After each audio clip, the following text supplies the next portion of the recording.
Apologies for the intrusion. I'm Hugo. Let's just say I'm something of a collector.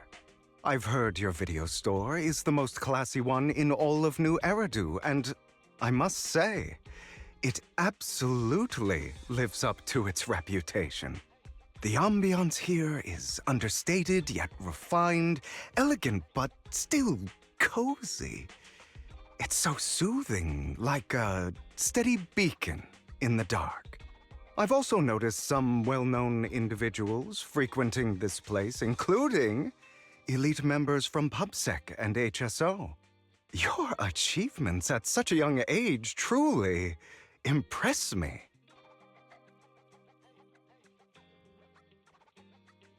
I'm flattered, but you give us too much credit. Trust me, I'm being honest. I do find your store quite special. So, I guess the rumors about this place are true. Children of devils.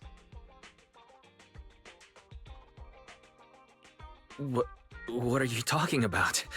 I'm not following. Am I imagining it?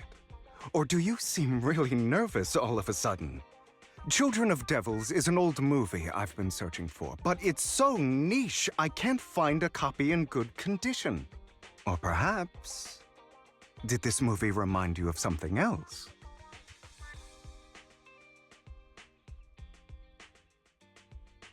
You're imagining it. I'm just surprised there's a movie we haven't heard of. No worries. Like I said, this movie is rather niche. Despite the word devil in the title, it's actually about vampires. I'm sure you already know. Vampires were a popular fictional concept back in the old civilization. Typically, they are pale-skinned, well-dressed, exuding a mysterious and dangerous aura. But beneath their immaculate facade lie lethal fangs for draining human blood.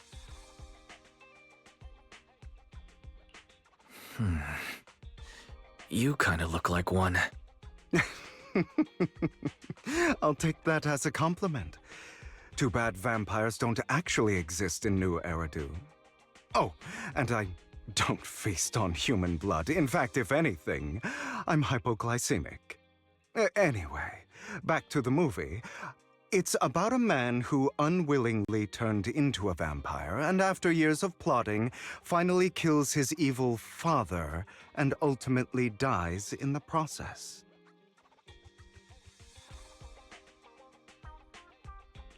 So, it's about patricide. You think so? To me, it's more like a revenge story. The villain just happens to be the protagonist's father. Well, it's a shame you don't have the videotape I'm looking for. I'll just grab a copy of every movie you currently have for rent.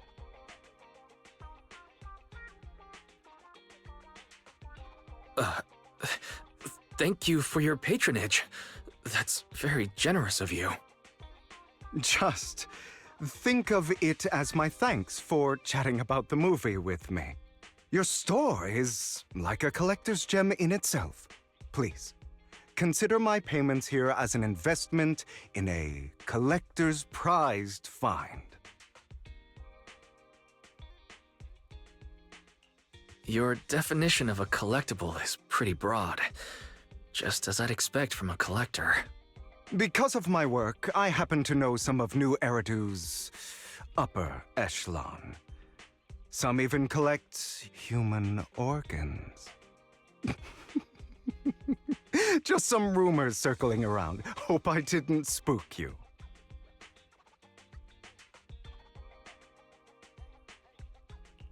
No worries. I don't scare easily. I've seen my fair share of crazy stuff. Guess I was worried for nothing. With so many high-profile individuals visiting here, I'm sure you're well-connected and experienced in various fields. Speaking of which, there's a big industry auction coming up. They'll probably have lots of collectibles, maybe even rare videotapes not on the market. If you'd like to attend, just let me know. Oh, by the way, I saw a marketing event at Lumina Square. Looks like there's a raffle going on. Go check it out if you're interested. Maybe you'll stumble upon something exciting, especially at a place so close to the upper class. After all, there are always secrets hiding behind the light. Well, thanks for today. I'll take my leave for now. Until next time, my precious friends.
You there! Why not come try your luck? All sorts of prizes are waiting to be won!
This guy seems arrogant.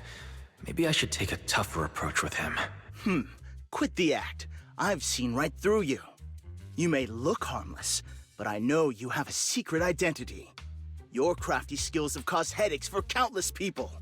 Not to mention, you're revered in your field. Everyone knows who you are.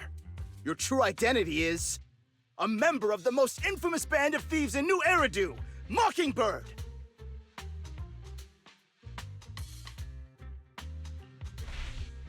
Actually, I'm more infamous than Mockingbird. What? You're even more evil than Mockingbird? No wonder you snatched my wallet! I know. Now might not be the best time to say this, but I'm genuinely curious about your true identity. Forget it. Clearly, you have no idea who I am. I'm Curtis Ravenlock. That's right, of the esteemed Ravenlock family from Tops. You'll face consequences for crossing me.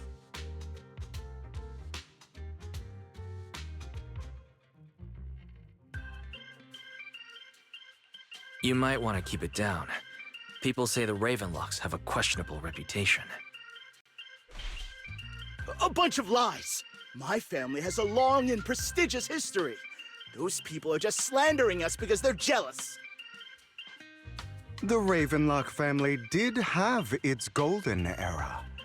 but they've been on a decline lately. Anyway, you were the only one next to me when I lost my wallet. It has to be you. Just admit it!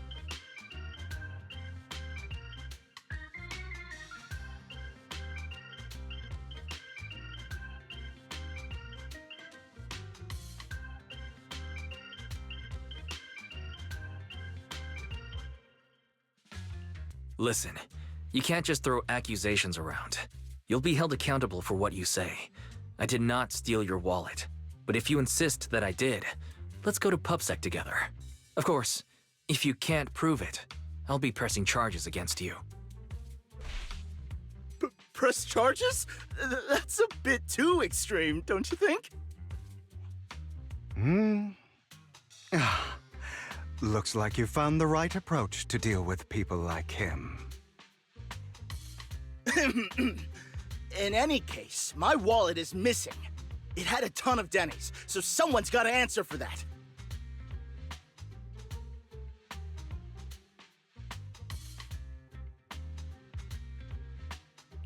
No one's responsible for your wallet except you.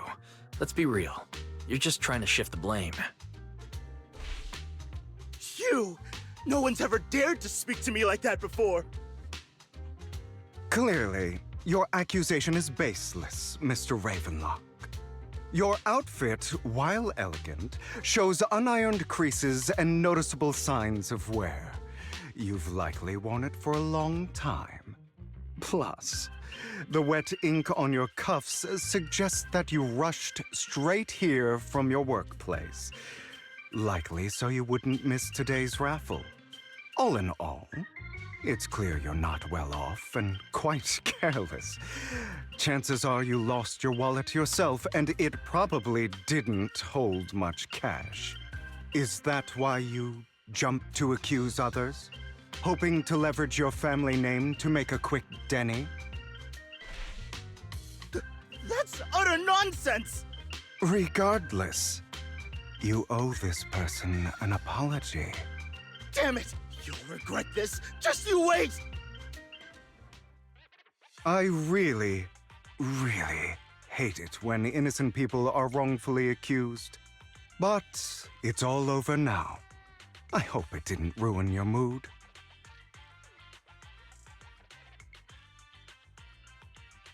Good thing you're here. Otherwise, that guy would have kept arguing forever. I didn't really do anything. You outsmarted him all on your own. It's a relief to see him get what he deserves. He should have known what would happen the moment he falsely accused you. People like that should have a taste of their own medicine. That sounds fair to me. Unfortunately, we don't usually see such fairness in our world, do we?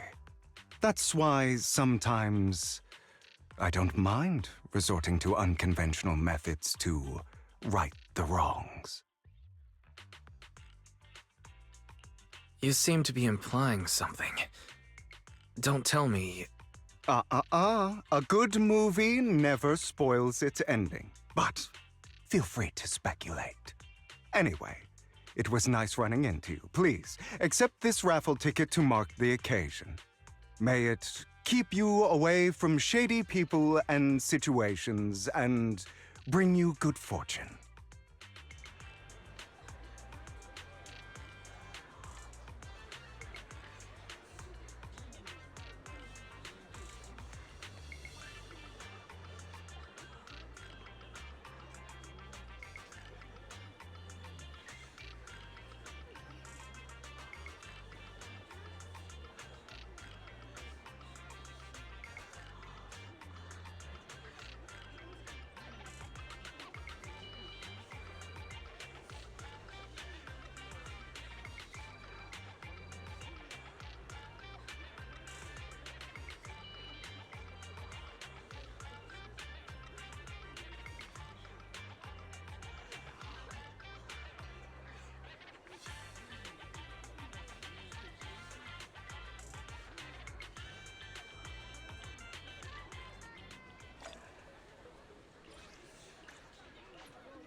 Anyone else want to redeem prizes?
They're here with me now, sir. I'm glad to have the chance to speak with you, young'uns. Helios Academy used to be a peaceful and comforting place. I know you still can't fully trust me, and I understand that completely. But please do know that I mean you no harm. Your teacher, Carol, and we used to be friends. She was a kind person. I was truly sorry to learn that she was the one held responsible for the fall of the old capital. She was innocent. There must be something else behind it. I hope so too. It's just that the fall of the old capital still weighs heavily on us all. But I believe you just got caught up in all of this. I'm sorry for what you've been through over the years. It must be tough.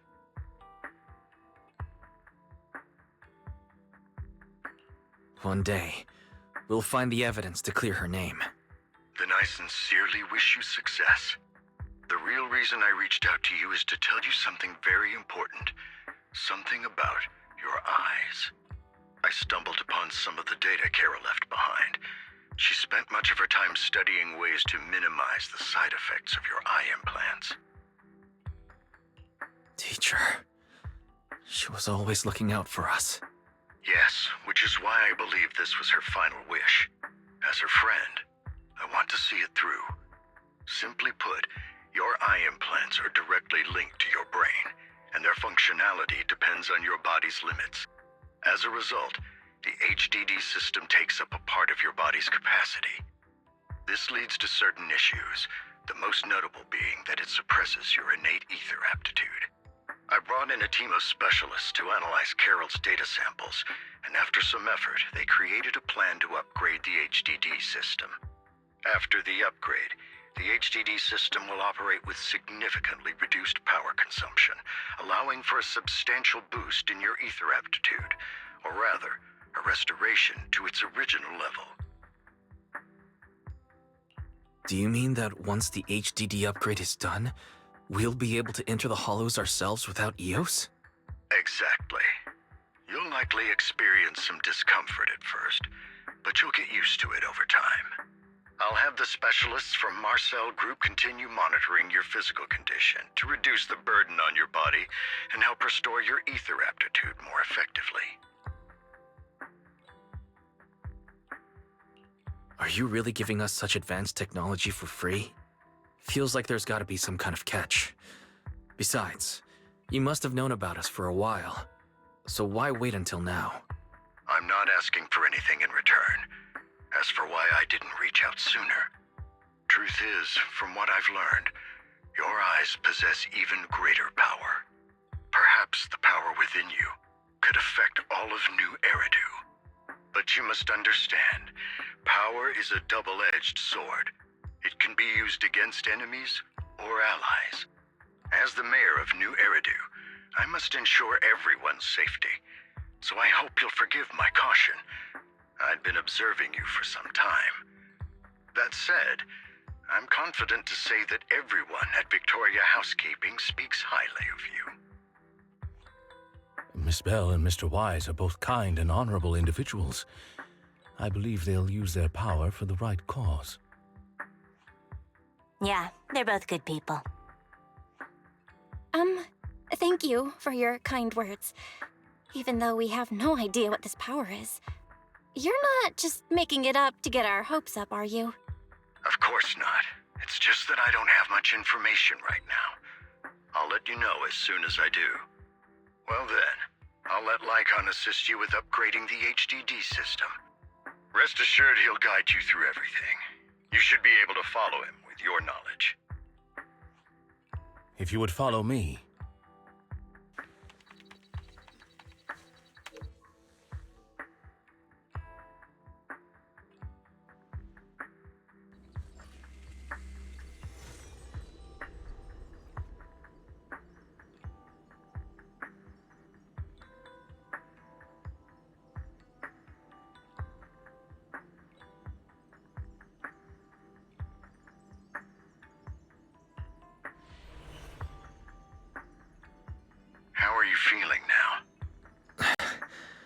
All good, I think. Really? I'm feeling a bit off. Your body is adjusting. Give it time to adapt to the changes. As a precaution, hold off on entering the hollows until you feel better. I see. In that case, I'll sit back and help Wise for now. It's quite impressive one of you adapted so quickly.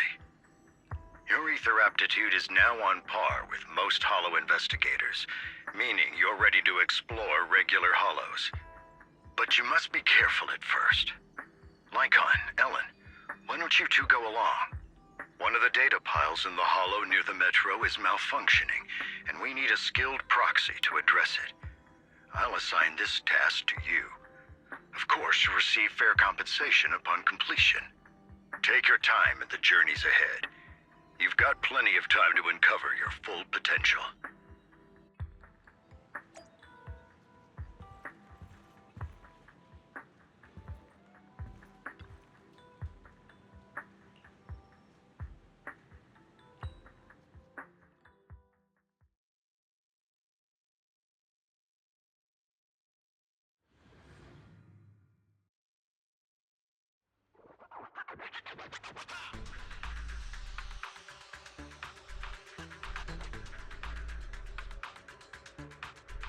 Master Proxy, the data pile that the mayor mentioned is in this direction.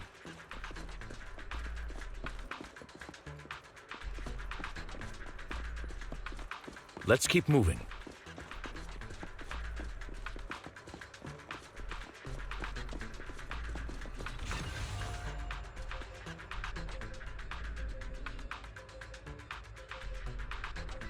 The data pile that the mayor mentioned is near that garage ahead.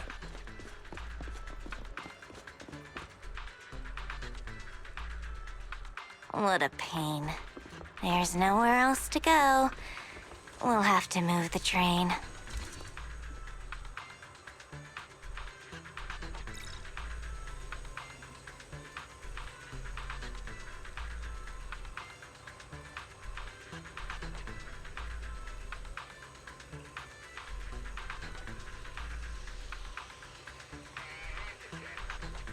We should search for the passcode nearby to disable the laser, and then move the train.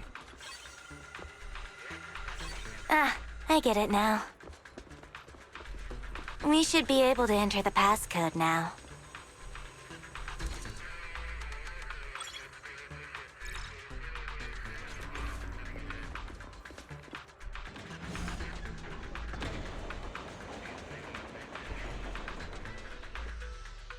How are you feeling now, Master Proxy? Fantastic. Never been better. I'm relieved to hear it. If you feel any discomfort, please, let us know at once. Yeah, I'll carry you on my back if needed.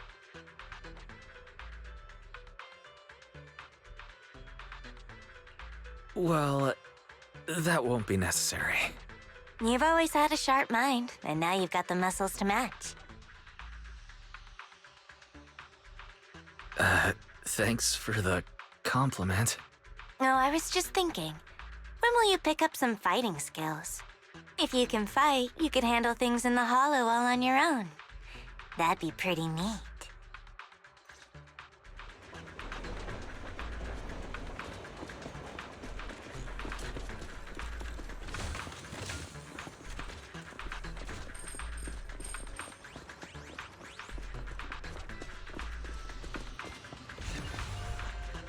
Master Proxy, the data pile is right up ahead.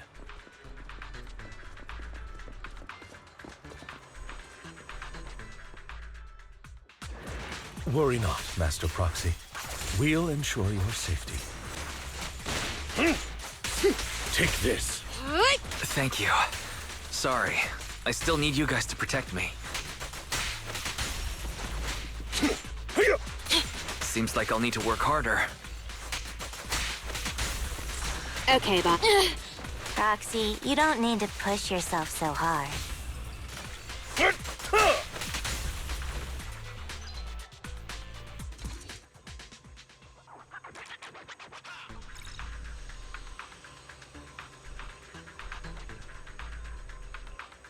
Oh, It's another passcode. We should be able to find the passcode nearby. Let's keep an eye out for it.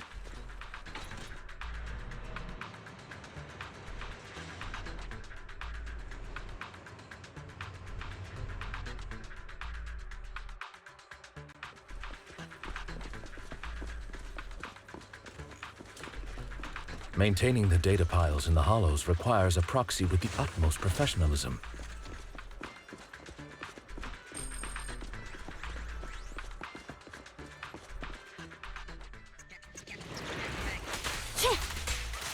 Get lost!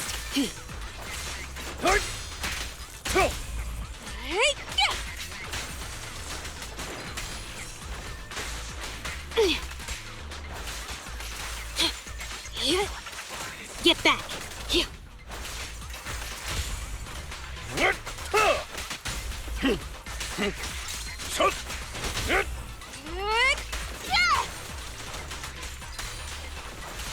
Out of the way.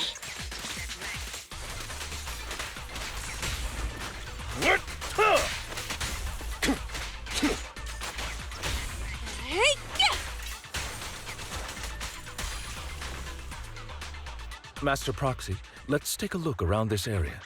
We might be able to find clues regarding the passcode.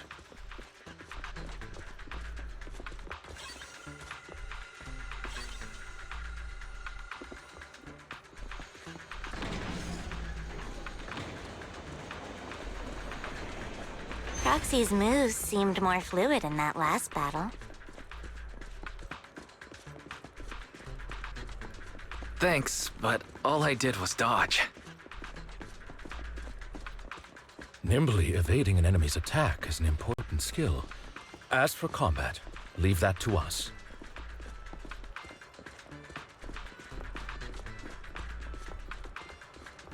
Master Proxy, this should be the second passcode.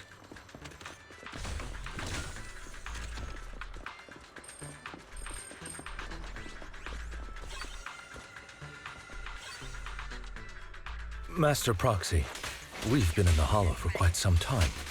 How are you feeling?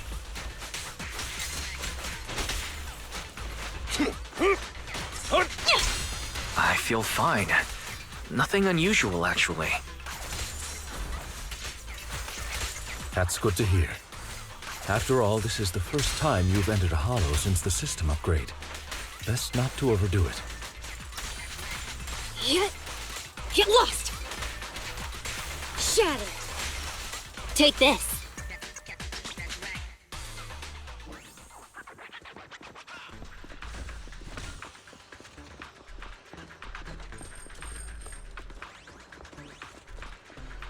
The last passcode is here.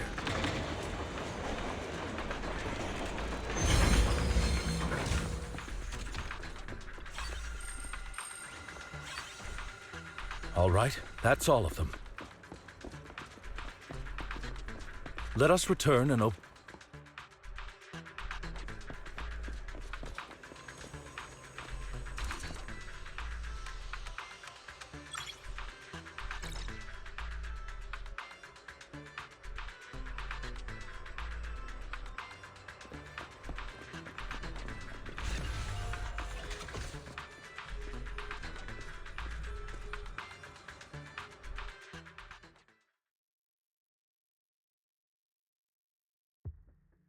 The mission was a success, sir. Master Phaeton's performance was outstanding. Excellent. You truly are exceptional. I'll be frank. I contacted you because I need your expertise for an important task. I'd like you to participate in an auction and help me secure an item up for bid. Hold on. Is it the same auction I heard about? The one with all the high-profile attendees? Yes, that's the one. I knew asking you was the right choice. Since you're aware of it, I'll get straight to the point. It's related to the sacrifice you encountered. Sacrifice? It's back? Remember the sacrifice you took down near the construction site? Public security did some research after retrieving it.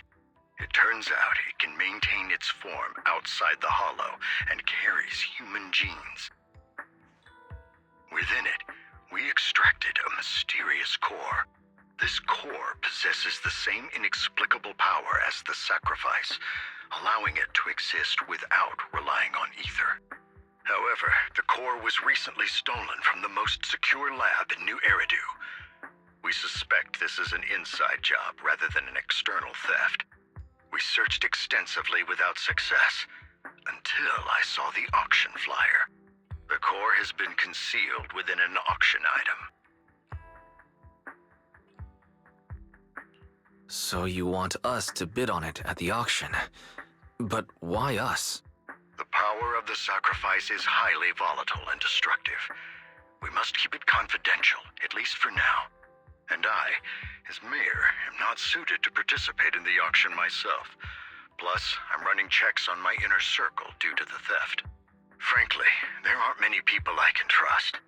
Don't worry, the funds are covered, and Victoria Housekeeping will be assisting you. Of course, this hinges on one condition: your willingness to aid me. All right, we'll give it a shot. Thank you very much. I knew that I could rely on you. The only hurdle now is the invitation. It's exclusive to Tops, so obtaining one might take some time. I'll handle that promptly. I'll leave the rest in your capable hands. You seem a bit puzzled, Master Proxy. The relationship between the mayor and Tops seems rather delicate. You're quite perceptive.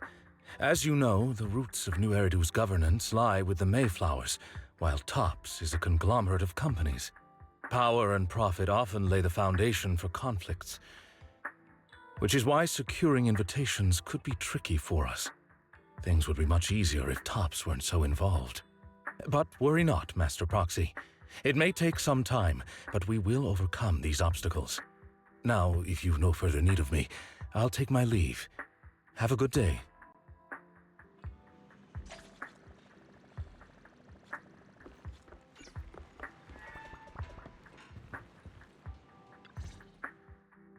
Didn't the collector Hugo mention if we wanted to attend the auction, we could give him a call? But he didn't leave us his contact information. Odd, right? If he wanted us to contact him, why not leave a number? Did he just forget? Maybe he did leave us his contact, but we missed it. Come to think of it, Hugo did leave us a raffle ticket and said something weird. He said something cringy like, "There are always secrets hiding behind the light." Wait, don't tell me.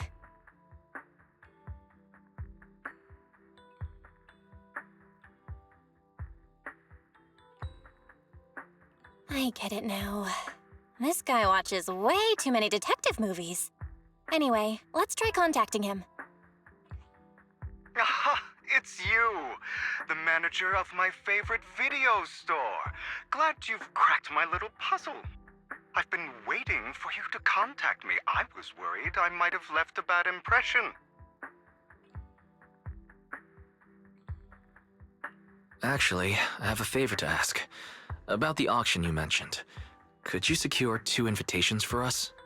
Ah, so you'd like to attend the auction? I'd love to assist, but unfortunately, I have some tasks at hand. But if you two can help me with my current task, I should be able to find time to get the invitations you need. What kind of task? Is it something I can handle? Nothing too dangerous, I hope. Don't worry, I would never put you in danger. Let's discuss the specifics in person.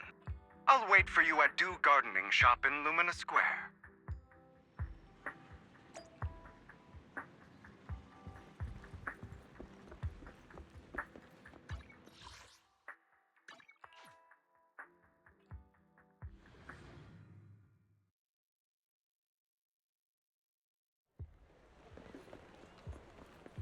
You've arrived, my friend. Punctual as always.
Another waste of my precious time.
This time, I'll lead the family back to the top.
Good day, manager. Wonderful to see you again.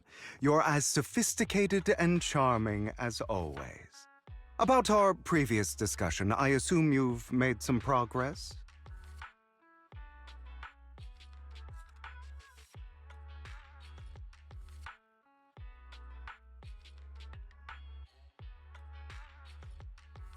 I see. Looks like it's more complicated than I thought. I appreciate your help. Here are the promised invitations for you. One was mine, but I won't be able to attend as I'll be occupied that day. I had to pull a few strings to secure these invitations, so please don't mention where they came from.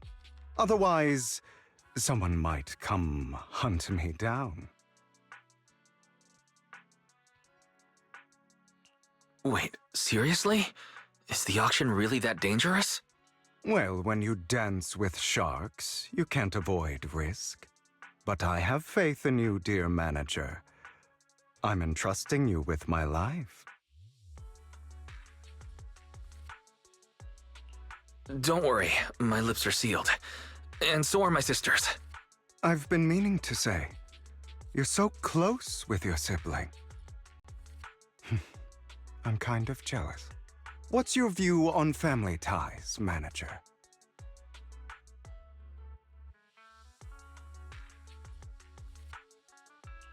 It's a bond you have to maintain carefully. Even as family, we might not fully know each other. For example, our... someone who was like a mother to us, loved us deeply, but also kept many things from us. Mother. Huh. For me, that word only brings fear, pain, and hatred. I once had a half-sister. Different mothers. Had? You didn't have a fallout over some big argument, did you? No, we never argued. I would like to try, but it's too late. She's been gone so long. I can barely remember her face. I'm sorry. I didn't realize it was a sensitive topic. My condolences. It's okay. I brought it up first, and it was ages ago. Anyway, back to what we were saying. It's highly likely that Hartman will be at the auction as well. As you know, while he's the rightful heir to the Ravenlock family, he keeps many secrets. Should you cross paths with him in the future, be cautious. He's sitting up on his high horse looking down on everyone else, and he'll do whatever it takes to get more power. I hope these upper-class people eventually face the punishment they deserve. Too bad the scales of fate lean one way or another, unless someone steps in to tip them back. I digress. That's all for today. I have some errands to attend to, so I'll take my leave. Have fun at the auction.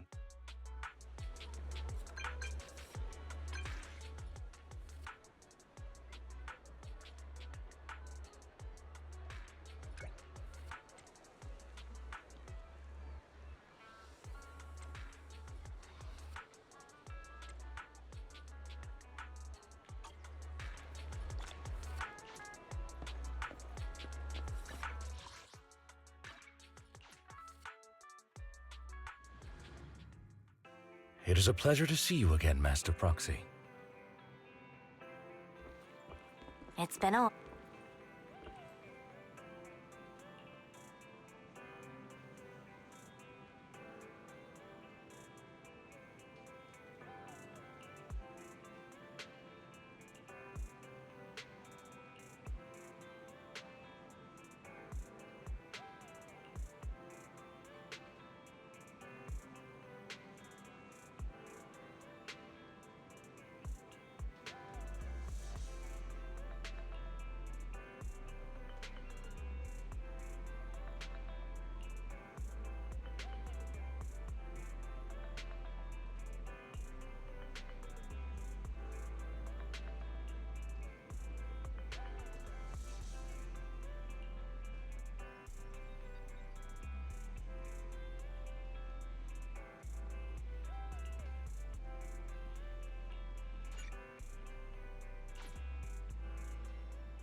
Lies, deception, betrayal. I see swirling mist, shrouding the truth in a deep, enigmatic haze. Found you. Chosen one.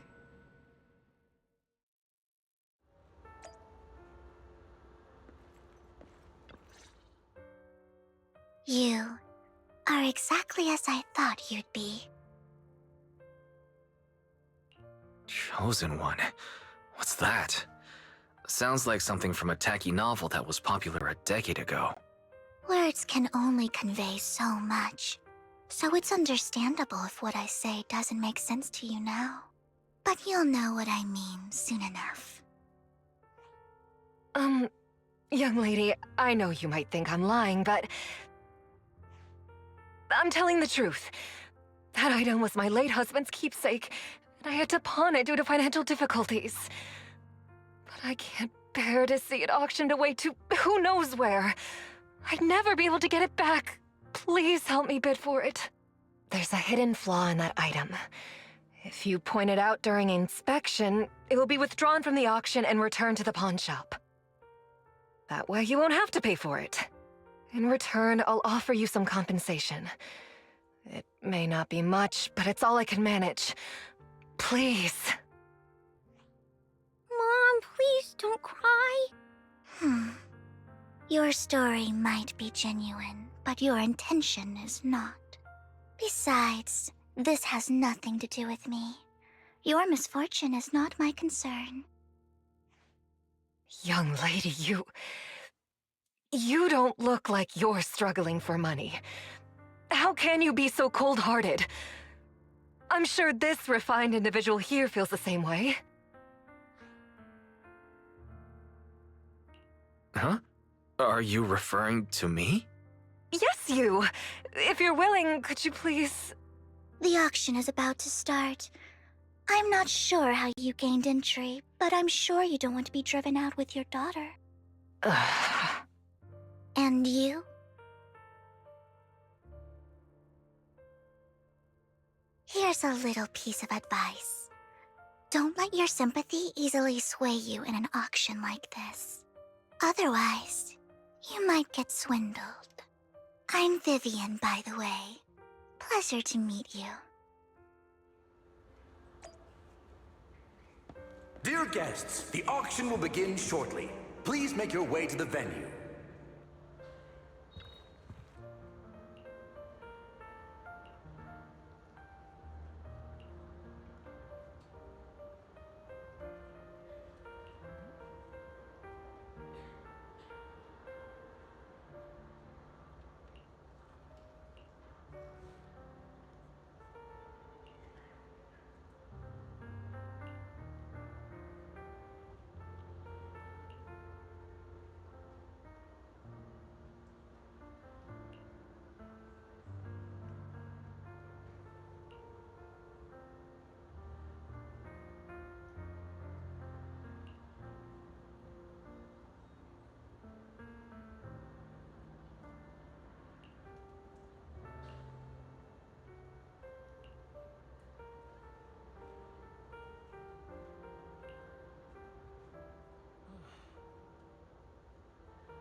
He may be from the Ravenlock family, but he's been entering the lottery in secret.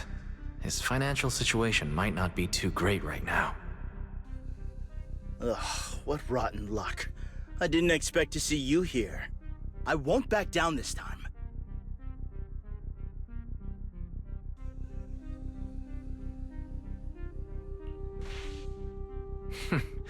Aren't you that bigwig from the Ravenlock clan? Surprised to see you at the same auction as us commoners. This is the top auction in the industry! I really don't know how you got an invitation, but I doubt it was through legitimate means. You seem a bit hesitant. His accusation isn't true, is it? You should just give up already. I'm dead set on getting this item.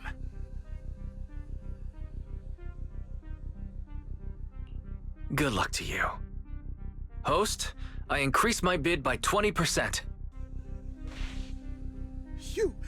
Where could you have gotten so many Denny's? A solid move, but perhaps a bit too costly for me. Okay. Let's not rush into inflating the price. Seems like it's just the two of us interested in the item. Why don't we discuss this in private first?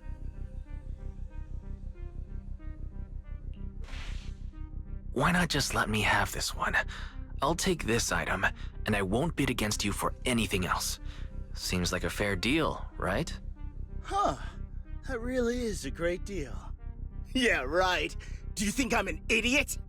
Well, your trick is out in the open. Maybe a bit more finesse next time? You're really stubborn, huh?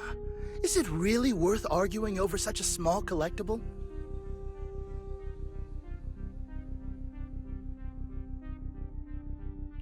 The current price seems a bit too high. Maybe we should raise it even more. Are you for real? I had no clue commoners were so wealthy these days. Fine, all right, I'm out. Well done. It stayed at a reasonable price. Regardless, congratulations on your winning bid. Though, in my opinion, its aesthetic style is a bit ahead of its time. But as long as you like it, that's what matters. After all, the true value of art is in the love people invest in it. The next item is truly exceptional. The final creation of a legendary artist, the only one of its kind in all of New Eridu. The artist's tale is quite fascinating. Unrecognized during his lifetime, his works were discovered by art collectors after his death and became hugely popular. Because of this, authentic works are few and far between, making each one incredibly precious. And this stunning final piece, anyone who loves his work won't want to miss it. Without further ado, let's get started! Starting bid, 200 million Denny's! If I can get it for under 500 million, I can still turn a profit. 300 million! If I'm not mistaken, Wise, isn't that the item the woman asked Vivian to bid on? Yeah, that's the one. If our budget allows, perhaps we should. 1 billion. Even if his final piece is a collectible of this quality, starting at $1 million right off the bat. Since she doesn't have to earn her own money, any bid is just a number to her. Was that Vivian? Wow, she just said, "Don't let your sympathy sway you," then went ahead and bid anyways. Yeah, but she can literally afford not to take her own advice. Ooh, this elegantly dressed lady certainly has refined taste and deep pockets. So, is anyone ready to challenge this young lady? Invest in the legacy of a talented artist who left us too soon. Its value could double in the future. I'd advise against it. I'm going to bid on this no matter the price tonight. This young lady is certainly very confident. Our time is almost up at $1 billion. Going once, going twice, going 3 times. Sold for $1 billion. All right, ladies and gentlemen, that concludes the first half of the auction. Please feel free to unwind in the lounge for a bit, as more treasures await in the second half.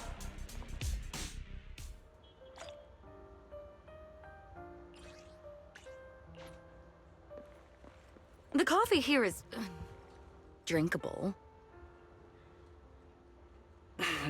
Why are there so many unfamiliar faces around? I thought this was for regulars only.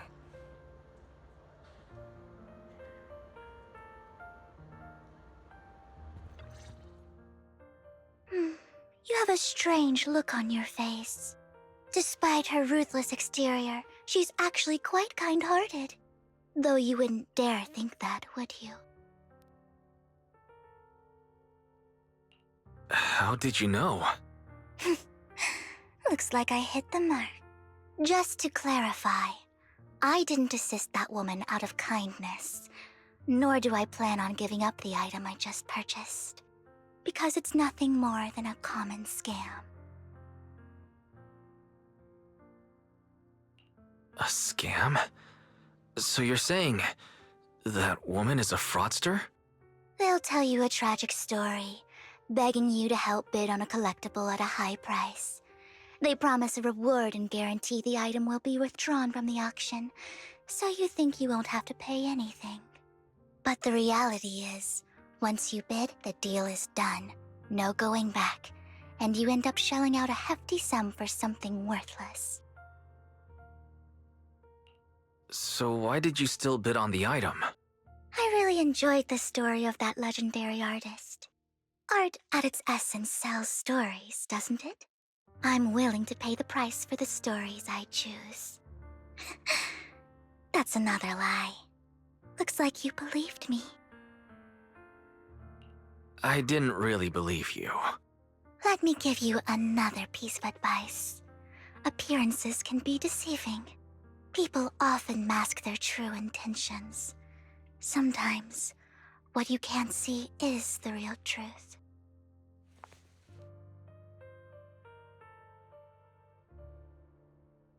I hope next time you'll accept my invitation, and not that of these pretenders.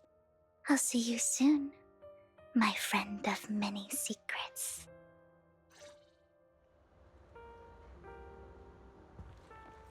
The second half of the auction is about to begin. Please make your way to the venue.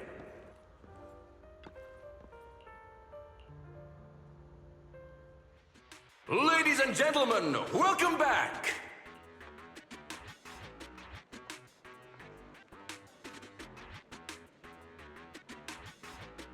Up next in our auction is tonight's showpiece, the one-of-a-kind Robe of Heroes!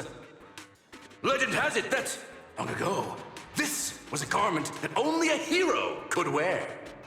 What's truly fascinating is the unique gem embedded in the collar of this robe. It's unlike any gem I've ever seen. Almost magical.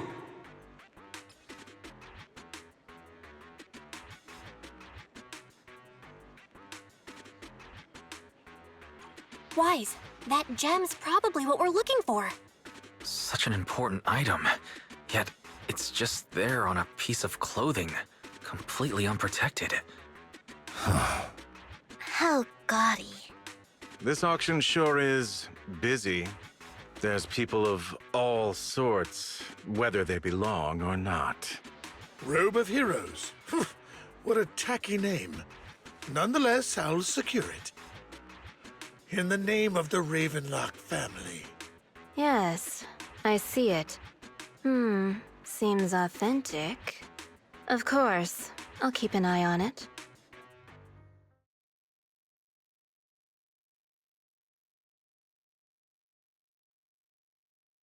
I didn't expect this to drag on so long. I believe there is no meaning in continuing this senseless bidding war. Frankly, wasting time irks me more than squandering money.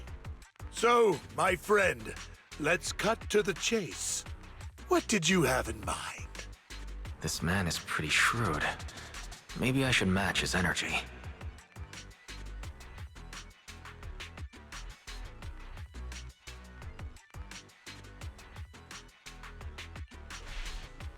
I simply want to become a hero. I see. You have a unique aspiration indeed. While this banter is amusing, Master Proxy, it's unlikely to resolve our current dilemma. There are more antiques in this auction than just the robe. Why rush into this? You might find something else you prefer.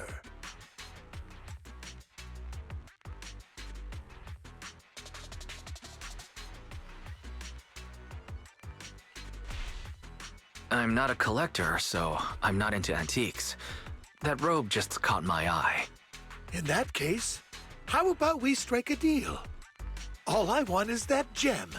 So, if you cease bidding now, I'll take the gem and you can have the rest of the robe. How does that sound? He called our bluff. The Ravenlock family always gets what they desire. If you have any doubts, feel free to ask around.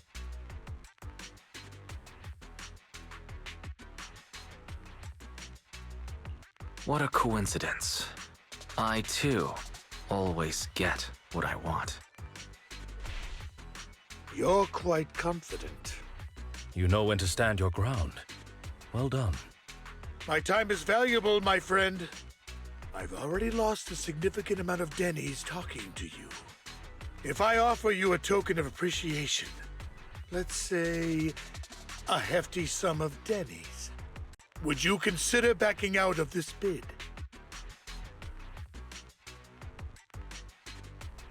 Don't try to bribe me. I don't need or want money. For once. You're quite persistent, aren't you? It's been a while since someone dared speak to me like that. All right, since I can't sway you, we'll have to settle this with our financial power. But let me be clear. No matter how high it goes, I won't back down. Drat. Though the mayor gave us a substantial amount of Denny's, I have a feeling it won't be enough to win against someone with this amount of financial power.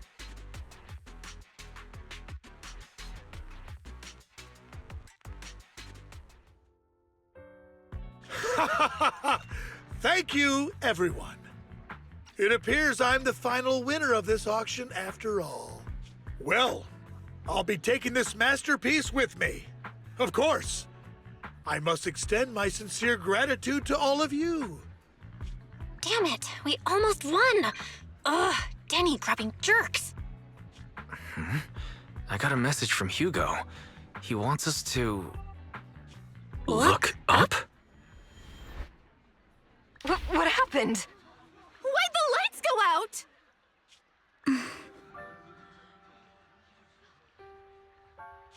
What's going on? The power went out? Mommy! I'm scared! Ladies and gentlemen, welcome to tonight's auction.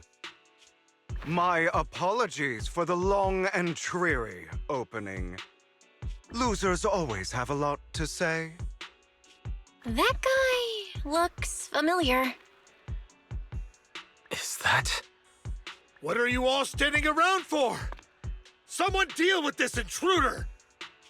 How uncouth. I'm simply here to reclaim what's rightfully mine. You! When did you? Well then, tonight's show is coming to an end. I wish you all a lovely evening. Yours truly, Mockingbird. After him! Catch that thief or forget about getting paid tonight!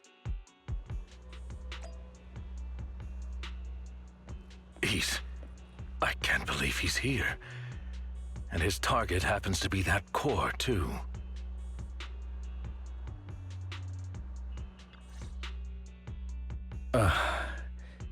Forgive me, Master Proxy, but that... Mockingbird and I have... history.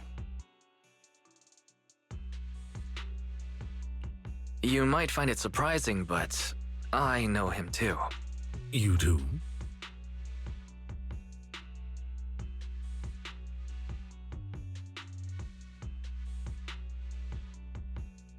I see. So that's how you know him.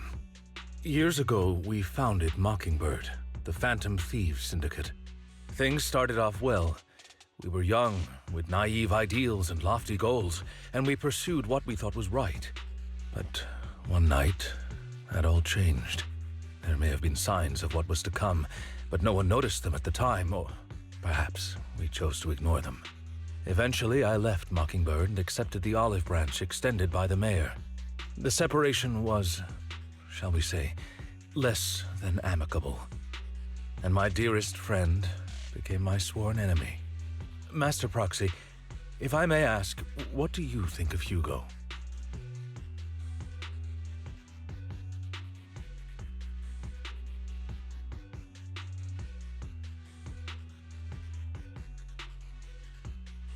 He seems pretty nice. He did lend us a hand, so he doesn't really come across as a bad guy to me. I see. A facade, I'm sure, to earn your trust. In any case, he is very dangerous.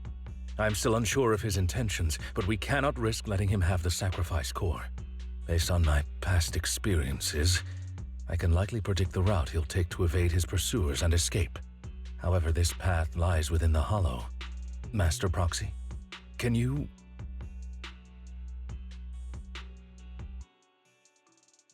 Let's head straight there. I'm feeling pretty strong right now. Very well. Please, follow me then.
As I thought, Hugo really is here.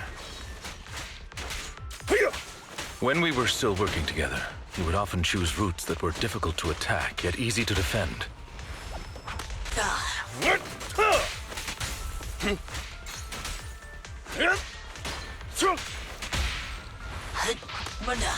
Don't worry, Master Proxy. Master Proxy, the layout of the port is complex. Ethereals may jump out from any corner.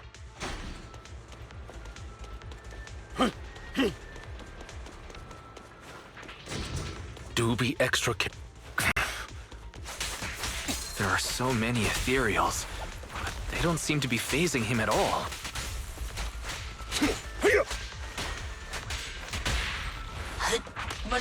Though I am loath to admit it, that man is quite formidable.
Careful, or you'll get hurt. I'm not going to let you have your way. Amateurs. Master Proxy. That's one of Hugo's weapons. Make sure to avoid it.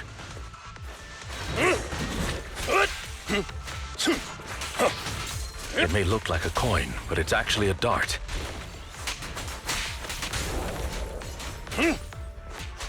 He carries around a briefcase filled with all sorts of weapons.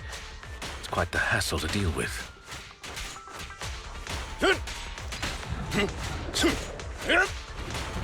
He got.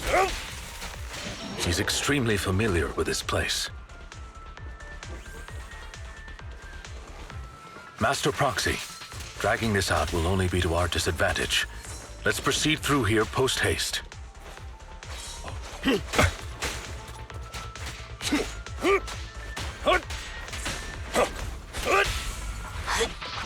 Stand still.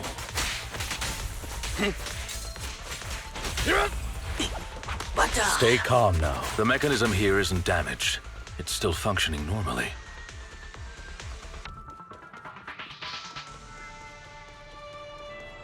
Something's not right. It feels too easy.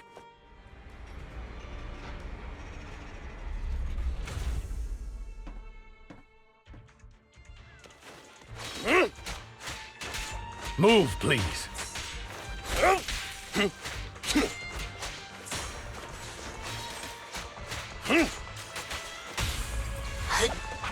Stand still.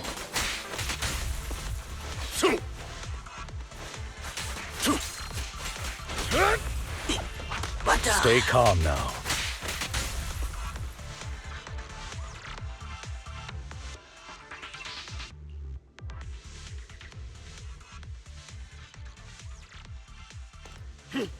This must be the right way. Not to worry, Master Proxy. We'll be able to catch up to him soon.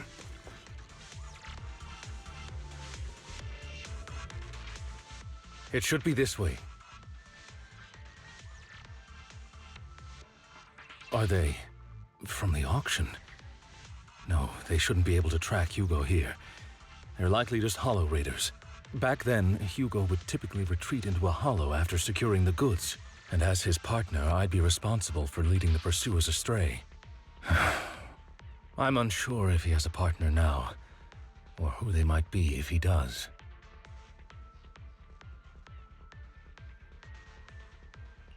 Well, phantom thieves usually have partners. I assume he must have recruited a new one by now. True. That could make things trickier, as he may have passed the core to his partner. Regardless, Master Proxy, let's steer clear of those hollow raiders for now. Although I'm confident in my ability to defeat them, a clash here might delay us and jeopardize your safety. Our main focus now is locating Hugo and retrieving the gem.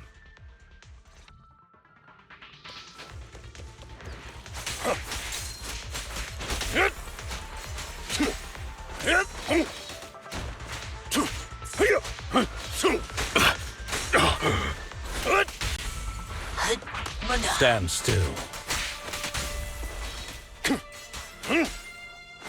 Evade, now!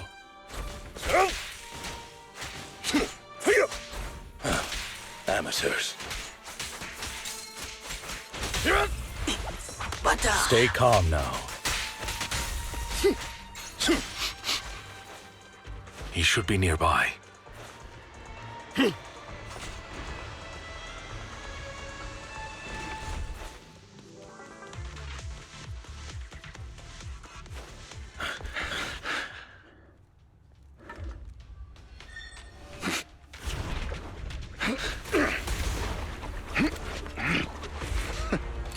Long time no see, traitor.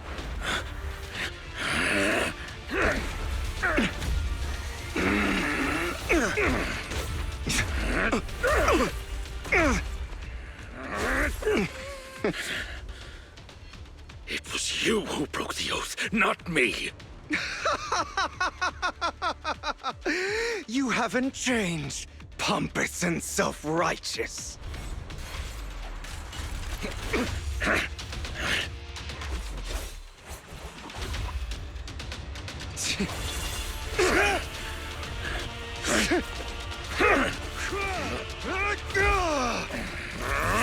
You're beyond reason!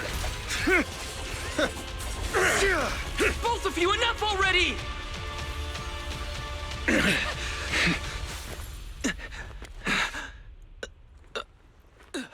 Master Proxy. Are you all right, Master Proxy? Any injuries? I'm fine. I just forgot I wasn't using EOS. I thought your attacks would just go over my head. I'm not used to being this tall, I guess. Rest assured, Manager, my blade has always been steady. I'll never point my weapon at my allies, especially not you. As for that oaf, he has no sense of control in the heat of battle, even turning on his own comrades. I'd thank you not to spread lies. What? Are you denying it? I merely spoke the truth, didn't I?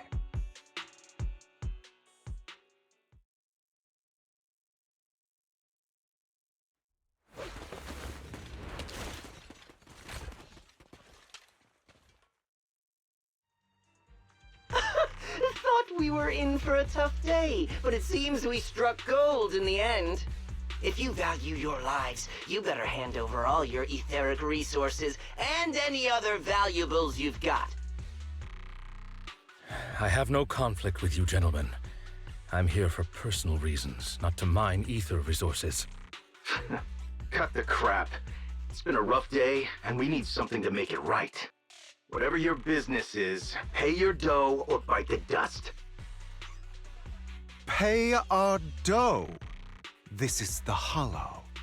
You're not claiming this Hollow as your own, are you? Not even the current mayor of New Eridu would dare to make that assertion. Am I correct, Mr. Mayflower Watchdog? You sure have a mouth on you, pretty boy. Don't push it. We've buried idiots like you in the Hollow before, and soon you'll be joining them. I'd urge you to reconsider. Huh? Unfortunately, your kind advice has come too late. They've already worn my patience thin.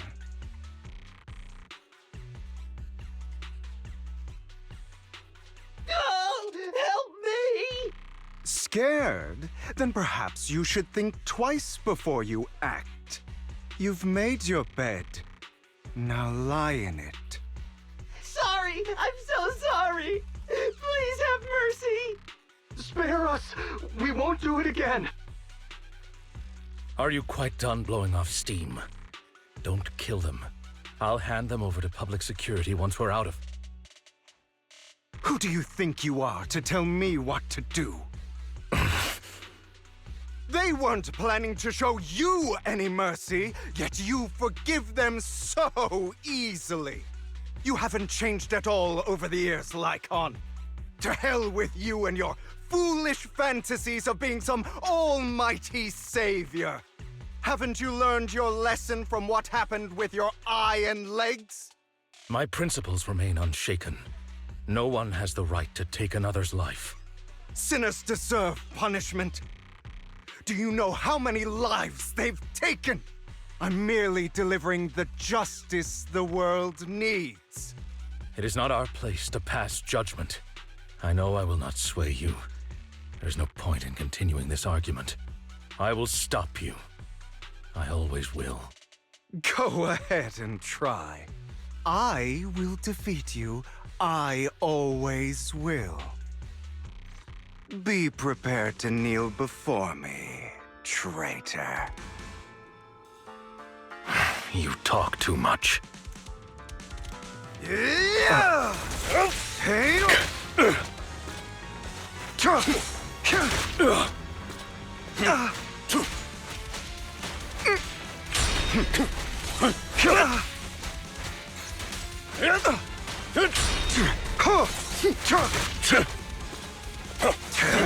Take this.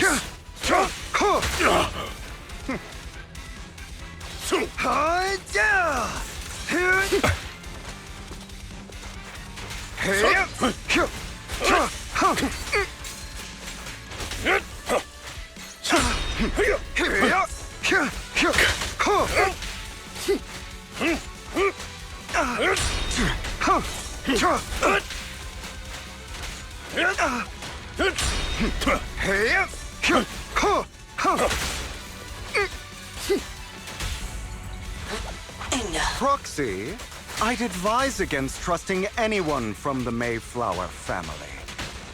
Or their dog. How many bodies did the mayor step over? Do you two have to fight? My apologies, dear manager, but I'm itching to teach him a lesson. Shut up! Amateurs.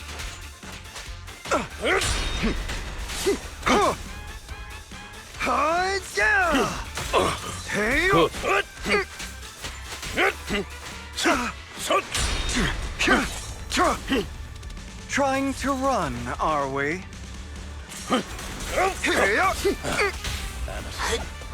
Stay calm now.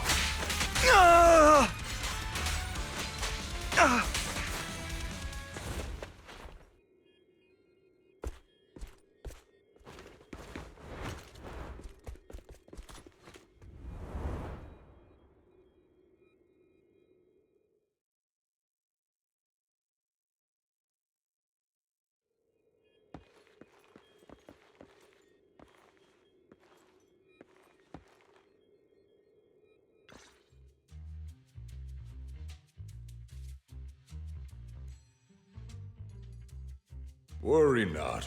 Mastery of my skills will come in time. But there's something more important I would like to teach you. Something about faith. Does a phantom thief even need faith? Of course. What else would we fight for? For wealth, fame, and power to stand at the top so nothing and no one can imprison us. Isn't that what everyone desires? Or perhaps by faith, do you mean something asinine and empty, like justice, dreams, or friendship? Hilarious. Grow up, Lycon. It's time to let go of your naive fantasies of being some almighty savior. You just don't get it. All right, enough squabbling. What I'm trying to teach you is very simple. I may not walk the path of justice, but I do not walk the path of evil. There's too much injustice in this world, and there are times when it becomes necessary to right those wrongs with unconventional methods. Taking lives, however, is out of the question. Life is a precious gift, one that nobody has the right to steal.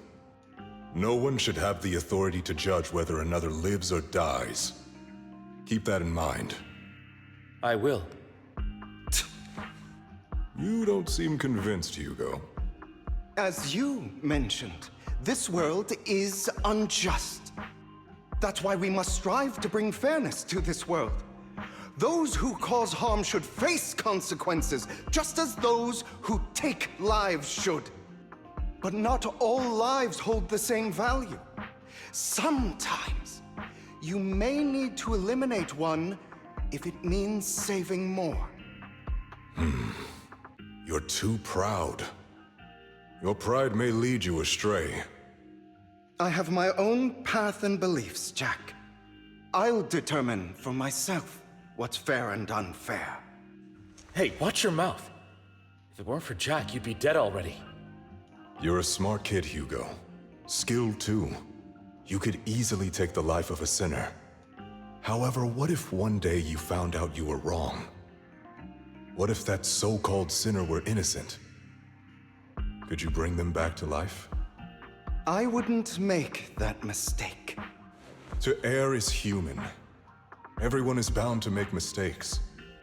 It's good you are open with your thoughts. I just don't want your troubled past to weigh you down.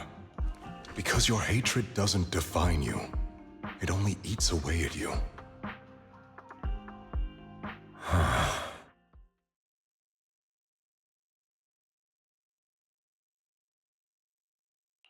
Are you okay, Lycon? You've been quiet for a while. My apologies, Master Proxy. I was just reminded of some past memories. Before Hugo and I founded Mockingbird, we had a mentor, Jack. He took us under his wing when we were in dire straits, imparting his skills and life lessons. But Hugo didn't agree with his viewpoints. Perhaps our paths were always fated to diverge.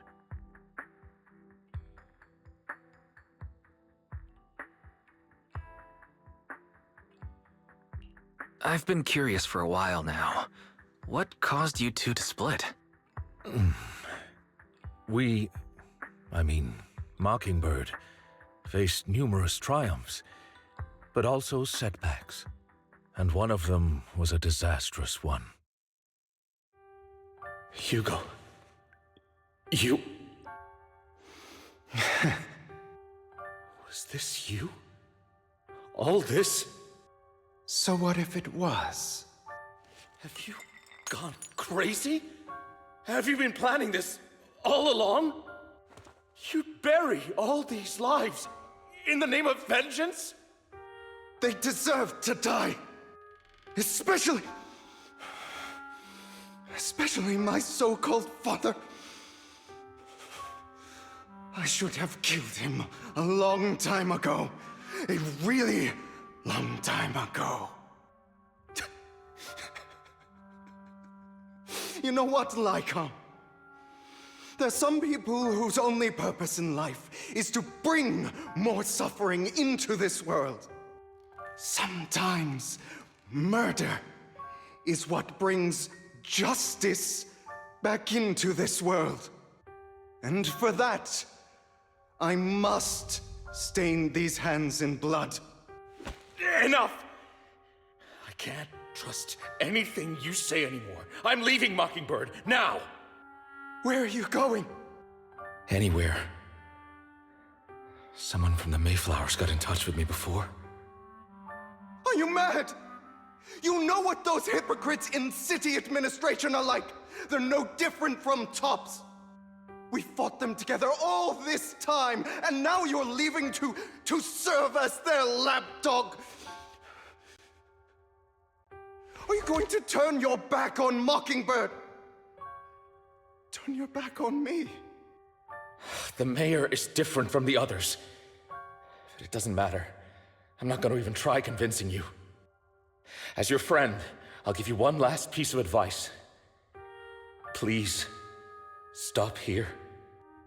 Otherwise, the day will come where your hatred and ambition will consume you.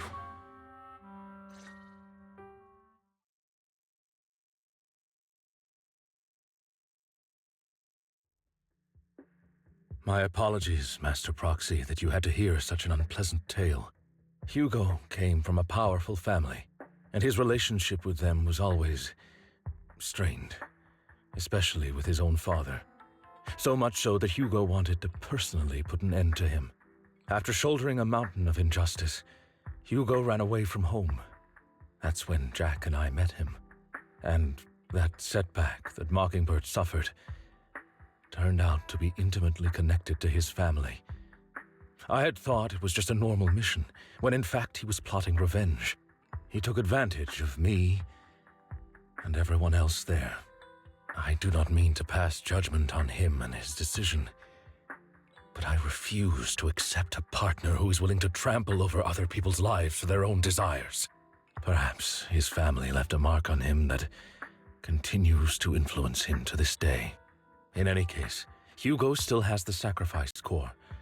We should contact the mayor to plan our next moves.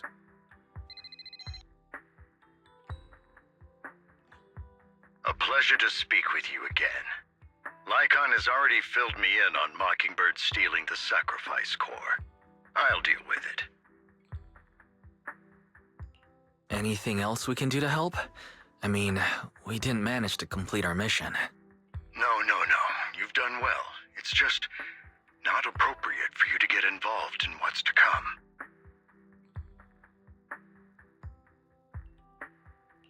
We've been through far more dangerous situations.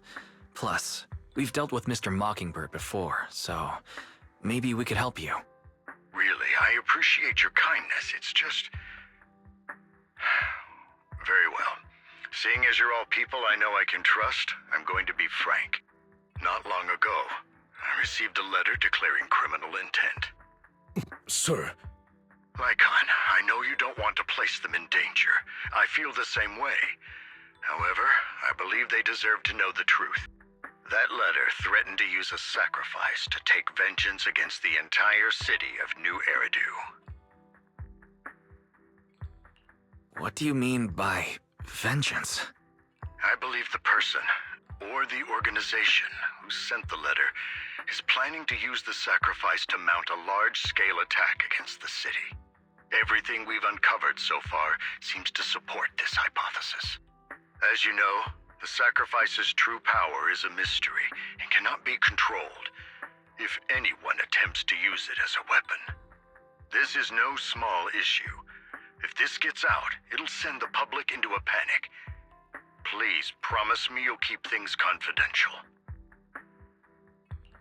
Then let us help out. We can do our part too. But it's like I said before, it'll be too dangerous for you. Whichever way you look at it, you're still citizens of New Eridu, and as mayor, it's my duty to protect you. Plus, Carol would be furious with me if I put you in danger. If she were still around. Anyway, I'm not at liberty to discuss this matter any further. Please rest assured that we will handle things properly as the administrative authority of New Eridu. That's right. Master Proxy, please trust us. So that'll be all for today. Goodbye for now.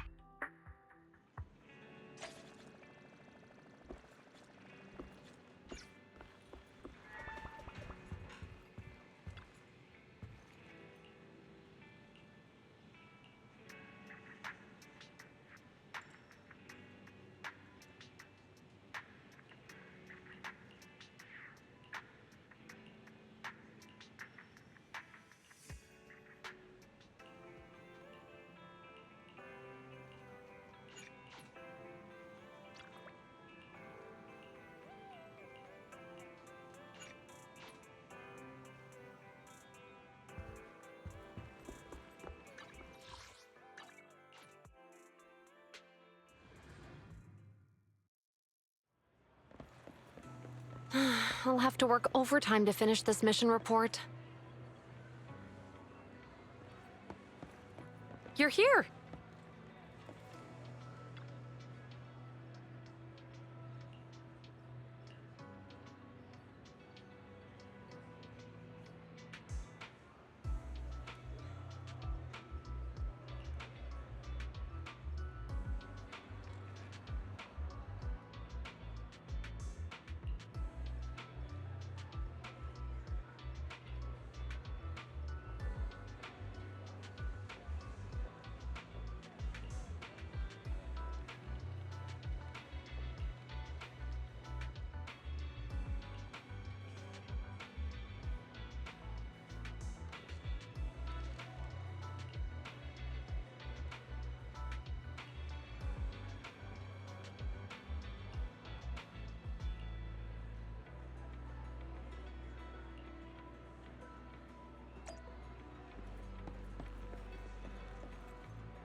Today's training.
All right, let's get started.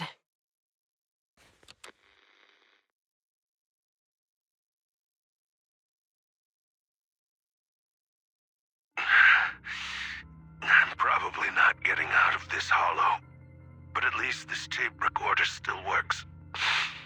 Let's say these are my last words.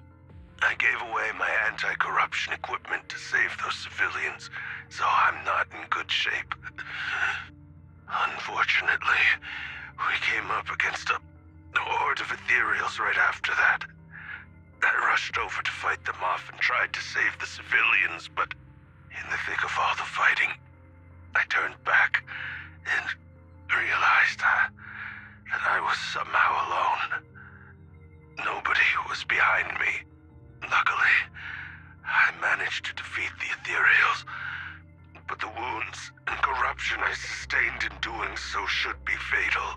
I don't mean to cast the blame at all here, and if any of my colleagues ever pick up this cassette, I hope that nobody is ever held accountable. It's just human nature. It's normal. I just have a few regrets. Oh, what's that over there?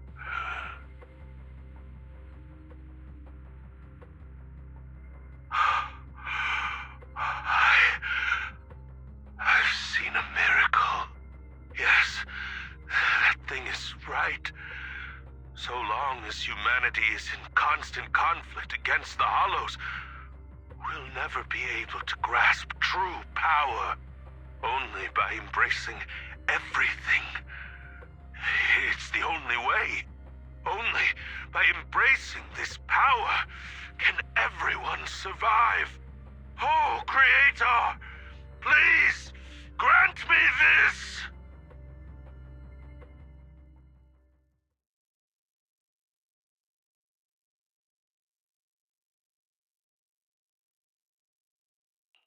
Are you okay, Julian? Don't be so down.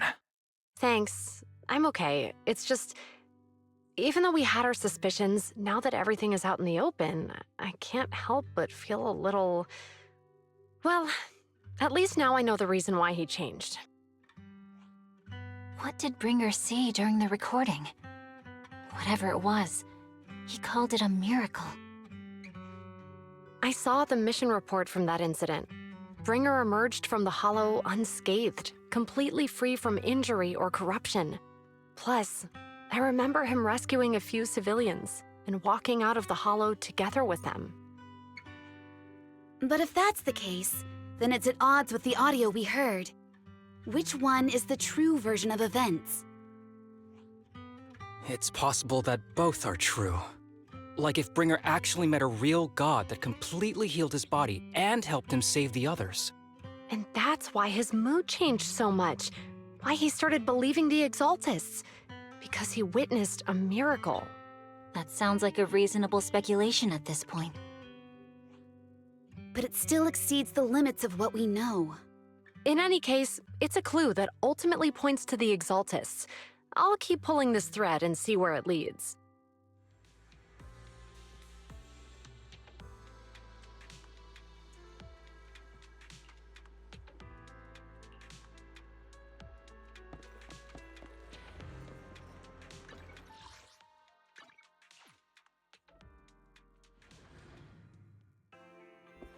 I've been waiting.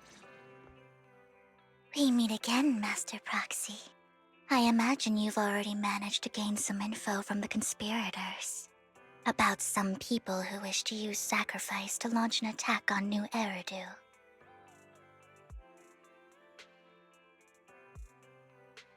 So you know about that?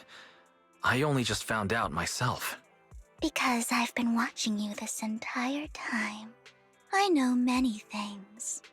But unlike those hypocrites, I'm willing to share info with you to show my sincere hopes of working together. I need to find Bringer's belongings. Bringer's belongings? Did he even leave anything behind? Oh, he did. I have complete confidence in my intelligence network. All the more reason for you to work with me. You've probably already guessed, but what Bringer left behind will be crucial for cracking the alleged sacrifice attack. Find it, and we'll finally know what they are after. Who do you mean by they? The Exaltists, of course. They're always lurking whenever something related to sacrifice comes up. Actually, the Exaltists and I, we have a bit of shared history. But no more than that until you officially agree to work with me. All right, I agree to work with you. Splendid. I like people who don't mess around. By the way, might I ask, you're not proficient at in-hollow combat, are you? No, I can't fight. As I expected. Not to worry. You're an invaluable proxy. All I require is for you to guide me. I mean, not even my darling Lord Phaethon can fight in the hollows. Hang on. What did you just say? Your darling Lord Phaethon? That's right. The best proxy in all of New Eridu. Lord Phaethon. Don't tell me you don't like him. It's not that I don't like him. It's just, it's a little complicated. Well, if it's not that you don't like him, then that means you do like him, right? And I know exactly how you feel. My love for Lord Phaethon is really complicated, too. Great, you're a fan of Lord Phaethon, too. But that makes sense. All of New Eridu ought to be fans of Lord Phaethon.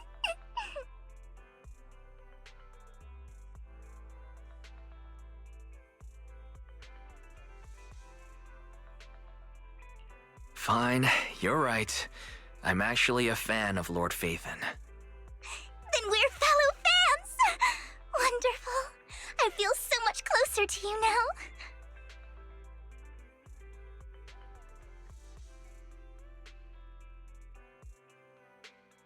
Oh my! Once I start talking about Lord Phaethon, I just can't help myself! Look at the time! I suppose that's all for today, then. I'll be in touch with more news.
Proxy, you're here too. I didn't expect to run into you here. What are you two doing here? And what's with the new outfit, Ambi? I'm here to investigate that incident.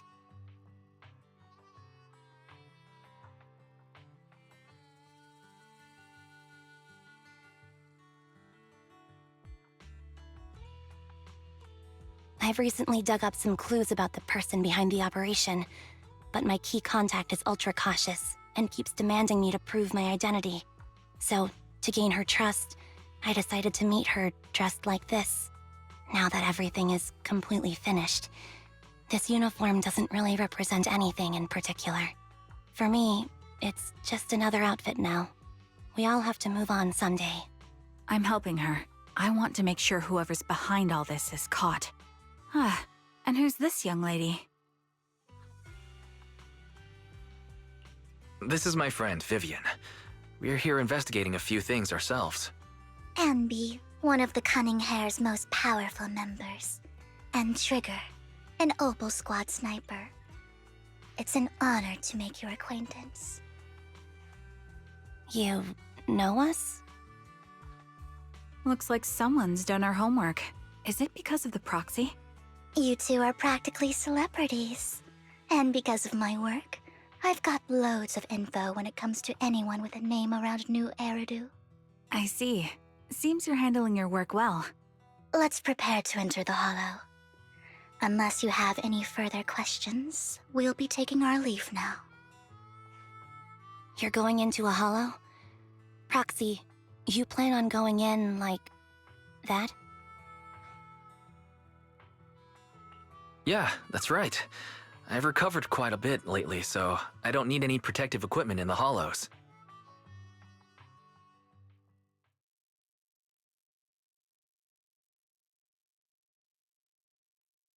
Huh. Aren't you that lady from before at the auction? Hello. I didn't expect to see you again, young lady.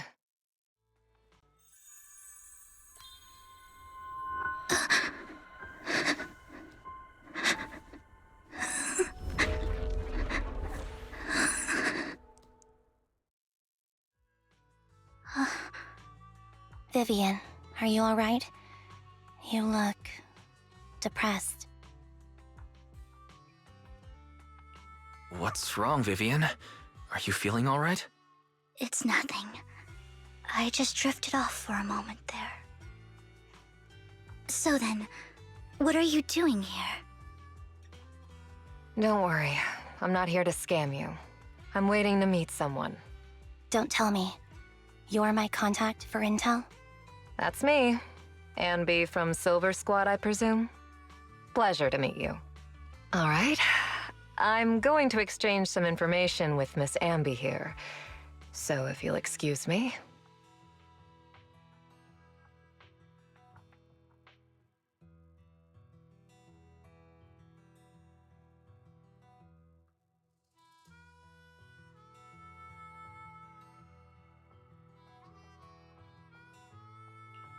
You aren't looking so good. What's the matter? I can tell you later, but not right now. Okay, that's all the information I got for you. In return, I want you to do something for me. Take me into the Hollow.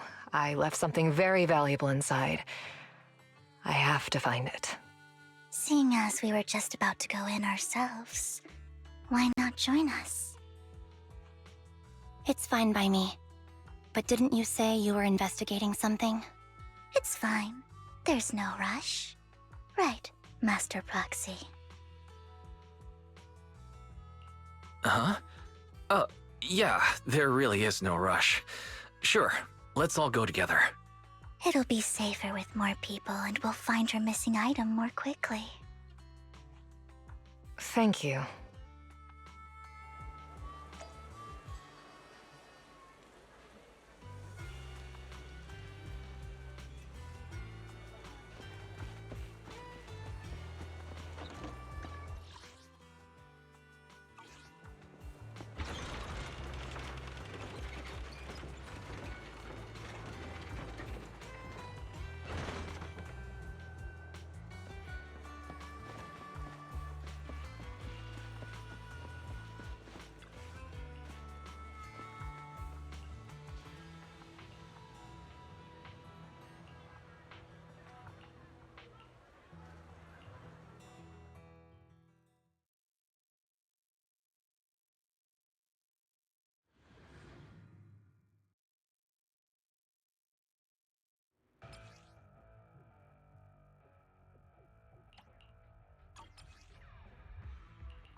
So, what is it that you all plan to do here?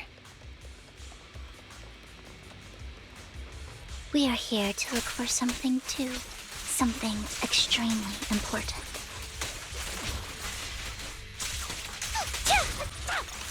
New Eridu's future may well depend on it.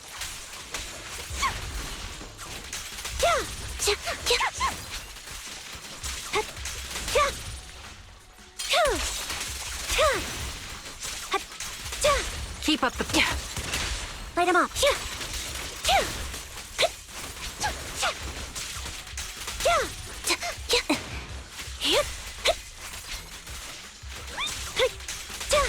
Time to recalibrating. A sound strategy. Keep up the... Now it's my turn to ask questions. What exactly is it that you're investigating?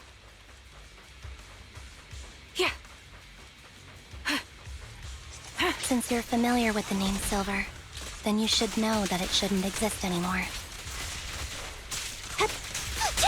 Time to Ether vision activate.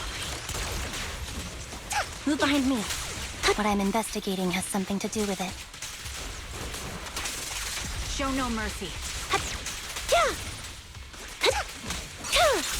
What you deserve. Quick shot. Recalibrating. My bullets are one with the wind. Right on cue. Loyalty. Support in position. The target's weary. Ether vision activate.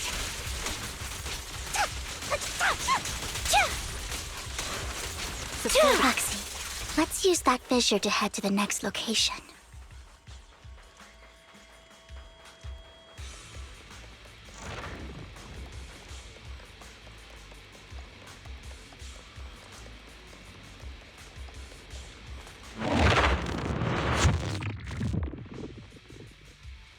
This is the place.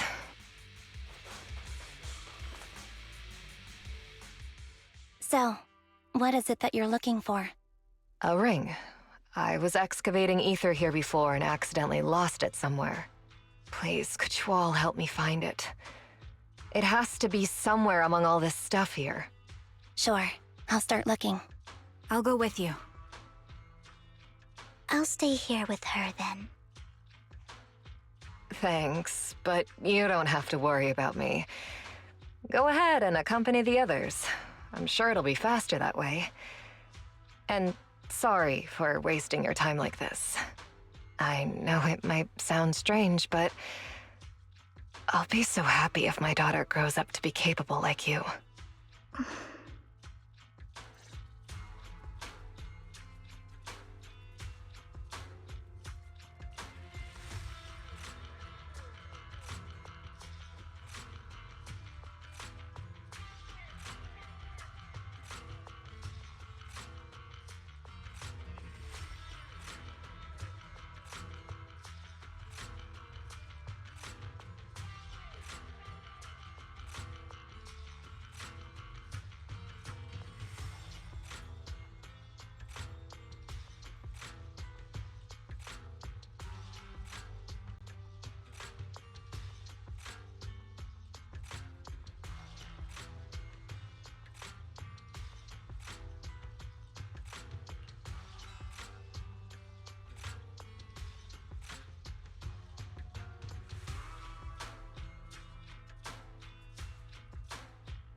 There's leftover food here. I don't want to imagine what's inside the bag.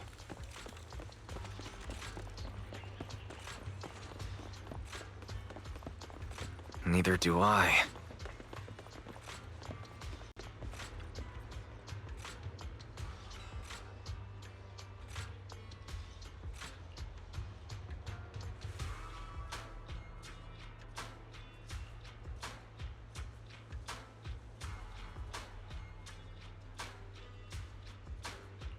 A toy that seems emotionally stable. There shouldn't be a ring hidden in it.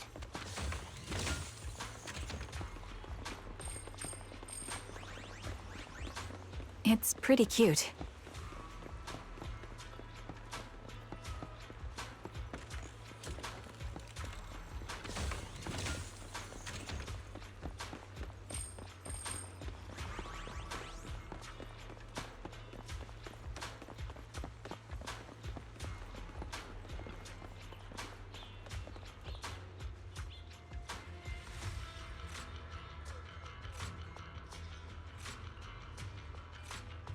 It's a fancy lunchbox?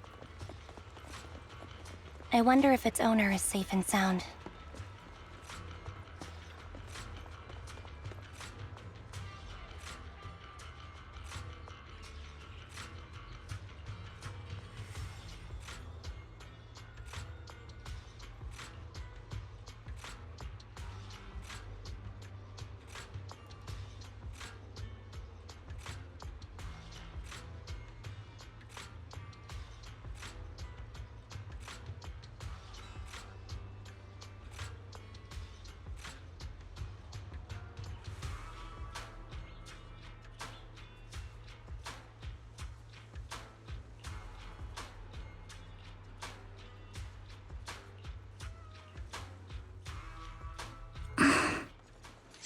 What's wrong, Vivian? You've seemed worried for a while now.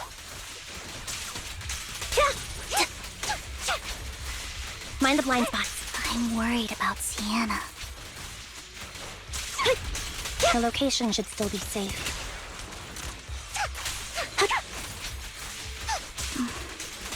I hope so. Focus up.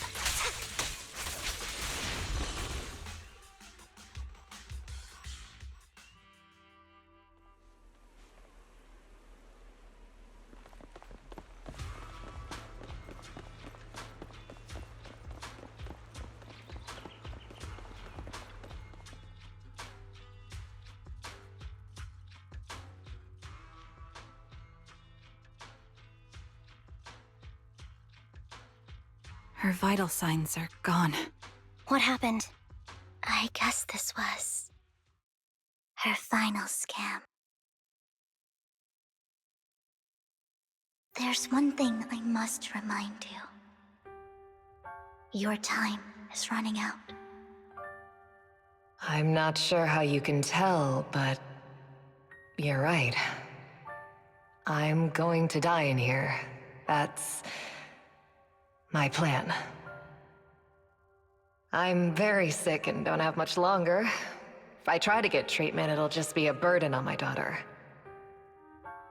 So I scam my way through a bunch of physical exams and managed to take out a hollow corruption policy through Ravenlock Insurance. Once some time has passed, could you please take my corrupted body out of the hollow? That will secure a generous compensation package for my daughter. It's only what the Ravenlocks owe me. A pity, yes. But it's the only way I can squeeze it out of them. What makes you think that will help you? I just trust you will. I'm just awfully sorry you had to get involved in this. But it's something I must do. I have to leave something behind for my girl. I have to give her a chance at life. If it's okay, could you also please pass a message to Mira for me? Tell her, don't worry. Even if Mommy's body is corrupted, withers away, and turns to dust, my love for you will always be there. Thank you. You're a good kid.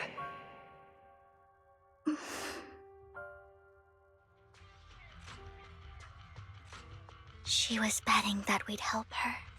So, you were aware of this the whole time? Yes. Because I saw it.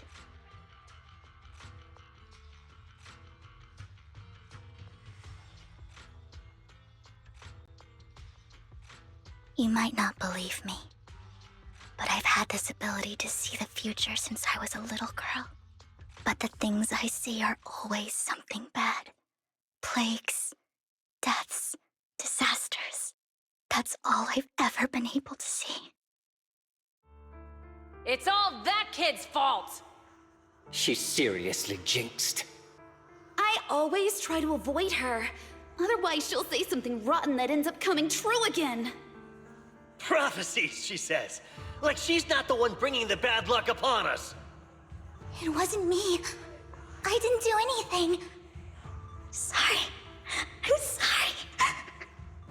What good is saying you're sorry? Things like this keep happening every time you open your mouth!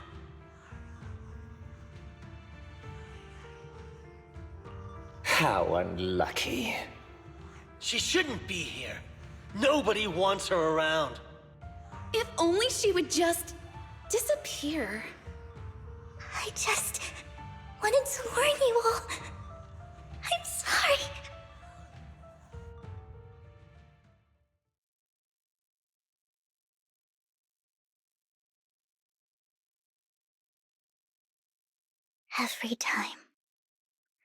Every time it's the same. In the end, there's nothing I can change. Sometimes I even wonder whether it's me predicting these things, or if my very existence is manifesting these calamities.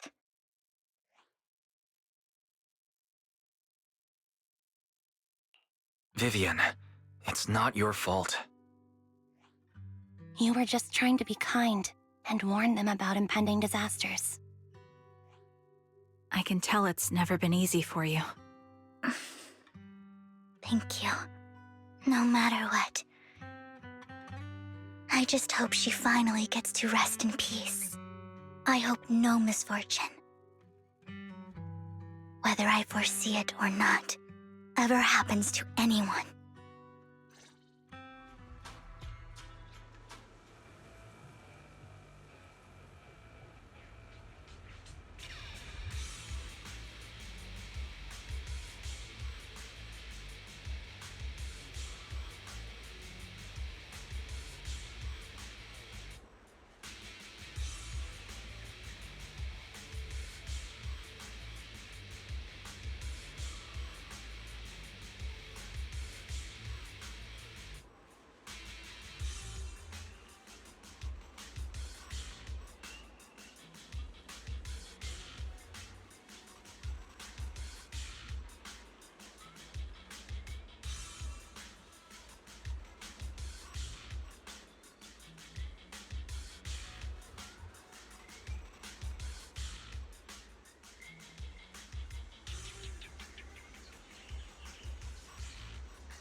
Roxy, do you believe that the future can be changed?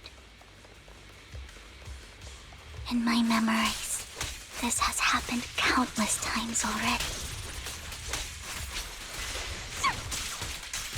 Why can I only see these misfortunes?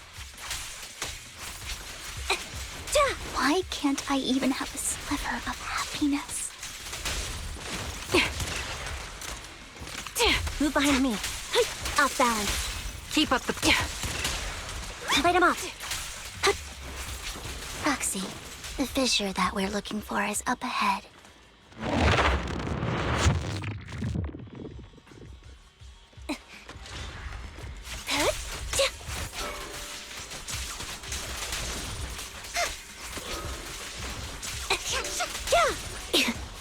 Copy. A sound strategy. Fire support ready. Wide open.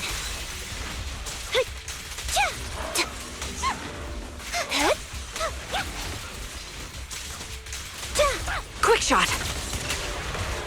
Focus up.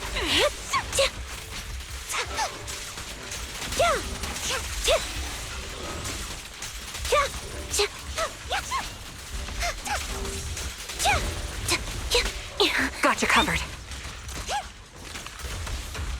Recalibrating.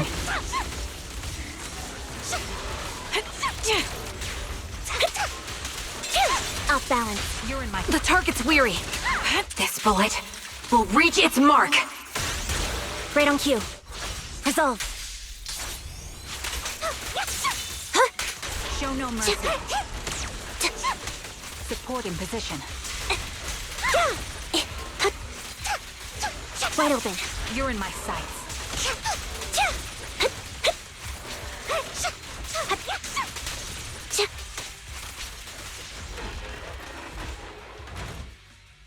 I think it's about time. We should take that lady out of the hollow. You guys go on. Thank you.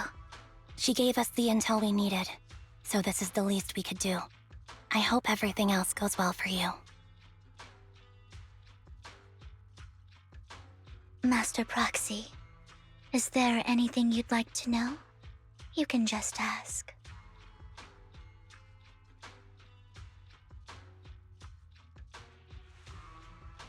Can you tell me a little more about your visions of misfortune?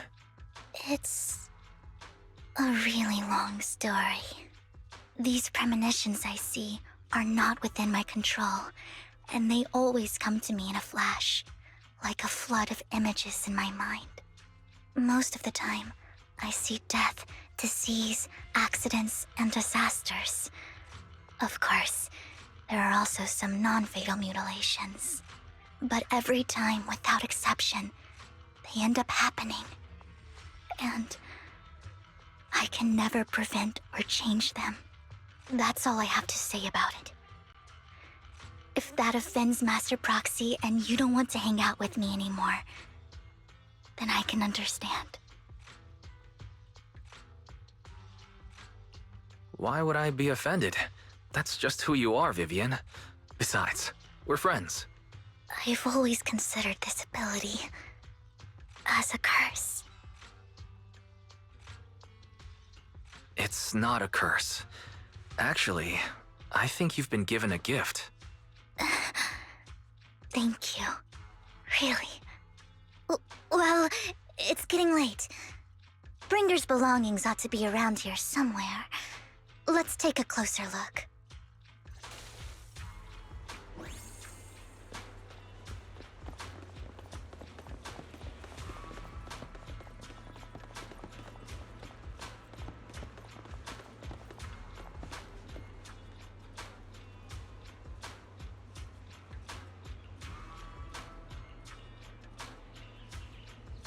Looks like it isn't in here.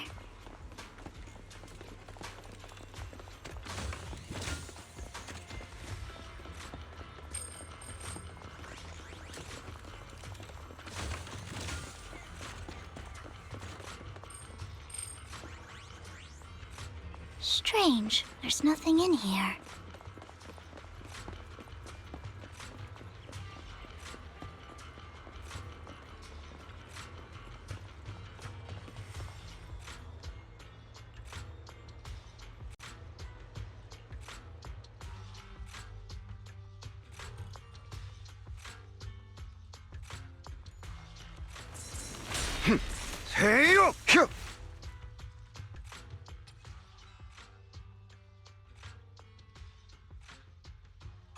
This is it.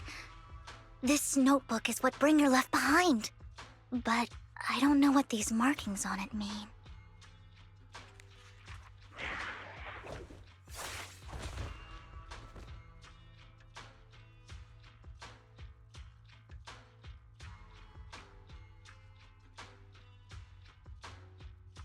Well, hello, Master Proxy. It's been a while. Oh, don't give me that scandalized look. I did just save your lives. I would have protected the proxy even if you hadn't appeared. I'm sure of it, but I happen to be in the area. Worry not, dear companion. I have complete confidence in your strength.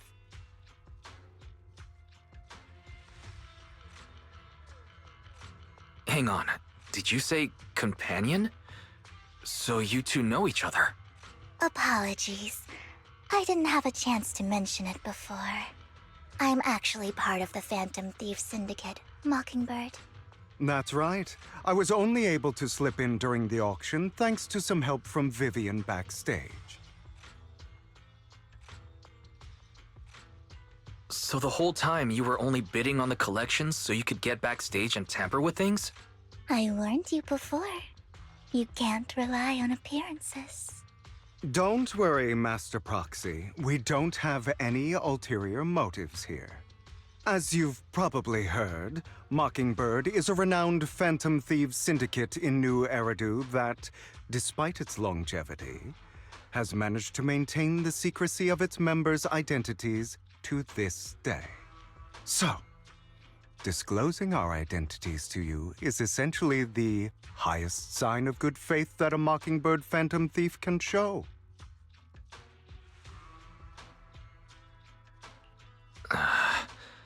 I guess that makes sense. Your trust is most appreciated. Mockingbird's purpose is very simple, really. To form long-standing and cooperative relationships with outstanding proxies like yourself. We need your abilities. Before you make any decisions, please allow me to briefly explain the concept behind the Mockingbird Syndicate. We all know there isn't anything in this world that's fair.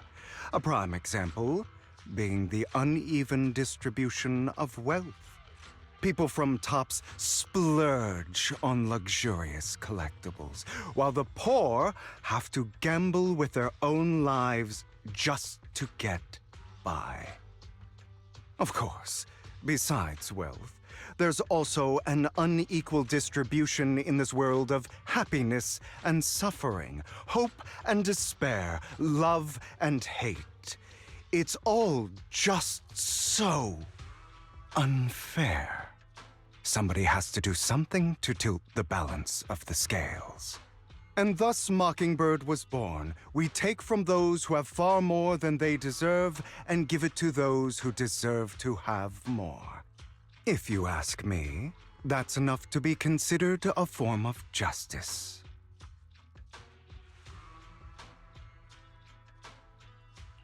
All right, that makes sense. I can agree with that. Thank you. I knew if anyone, you'd understand. However, aside from these philosophical considerations, we also have a crisis on our hands to deal with. As you know, the Exaltists are plotting to use the power of sacrifice to launch an attack on all of New Eridu.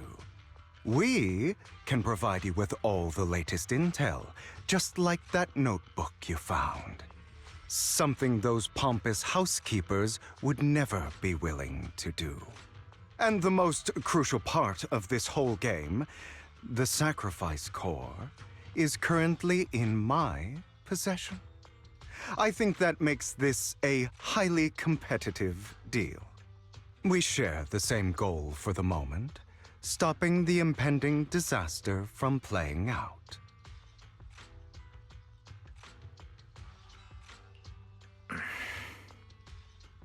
I need some time to think about it. How about this? If you still have misgivings about our upcoming cooperation, then why don't you bring Lycon along with you? He's got the support of the mayor's office behind him, and his presence alone is enough to keep me in check. That would put you more at ease, right? Of course, you're welcome to bring some other friends along, provided they aren't from public security or HSO.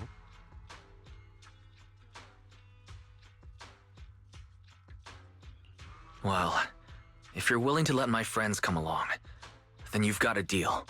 Great. It's a deal. By the way, Proxy, this is for you.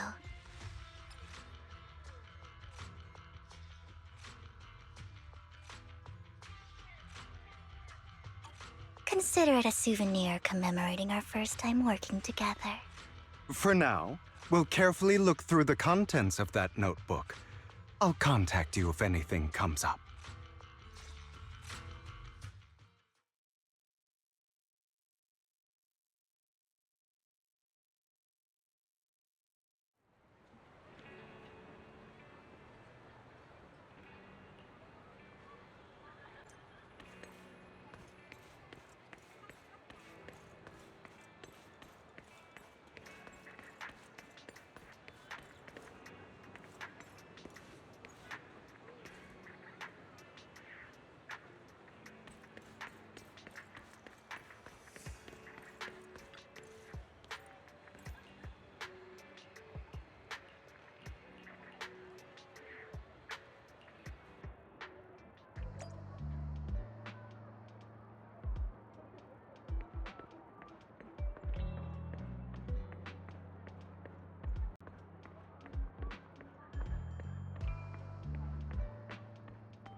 How about it? Will you work with me? Not bad. Let me be honest with you. I have the sacrifice core that you're after. I am Mockingbird. So it's you. I never thought you'd be so bold as to come see me alone. Relax, my friend. As you know, if I can sneak into such a heavily guarded auction, then naturally, I can just as easily slip away right now. I'm here with the sincere intention to seek cooperation, I can give you that sacrifice core. And what do you want in return? Wealth, glory, power. The things everyone else in the world wants, I want them too. And I'm confident that as the current heir to the Ravenlock family, those are all things you can give me. Then you've certainly come to the right place. My family is working on a big project. If things come to fruition, Ravenlock's status in Tops will significantly improve. At which point, I'll be sure to leave a spot for you. Naturally, as an outsider, you're precluded from handling any of our core business. But profits from the scraps alone will be enough to set you up for life. Mr. Hartman, I think you've misunderstood me. I have no intention of joining the Ravenlock family. In fact, I have an art gallery under my name that does pretty well for itself. I was hoping you could recommend me for Tops. You want to join Tops? That's easier said than done. Even for a family like ours, it would still require significant effort and... Just answer me yes or no. I don't think either of us can afford to waste time. I understand. Yes, you have my word. But in exchange, you'll have to give me the sacrifice core first. I'm sorry, but I'm afraid I can't. I've already hidden it somewhere safe, a place nobody else but me knows. You don't want to put all your chips on the table when dealing with Tops. I know that far too well. Then that means I also need to keep an eye out when working with the infamous Mockingbird, right? Mr. Hartman, I should remind you that I stand before you undisguised. Coming from a phantom thief who's never publicly revealed his identity, shouldn't that be sufficient assurance? If I betray you, then you merely need to lift a finger to wipe me from the face of this world. You do make a valid point there. In that case, you have a deal. I appreciate your trust. Why don't we celebrate our new partnership with a toast?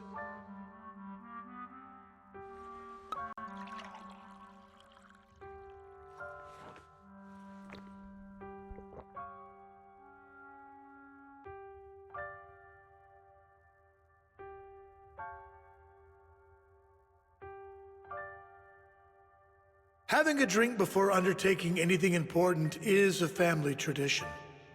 It's good luck. As an outsider, it's a real honor. By the way, you aren't the only member of your organization, are you? Shouldn't all your companions agree to this deal first? You don't have to worry about that. I'll make sure she agrees. Otherwise, I'll get rid of her too. Seems you'll do whatever it takes to get things done. Great things lie ahead for someone like you. All right, let's leave it at that for today. I'll contact you about what to do next.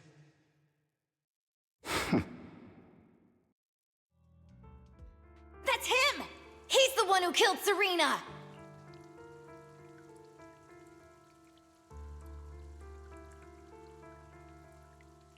She was the only one who was ever any good to him, right?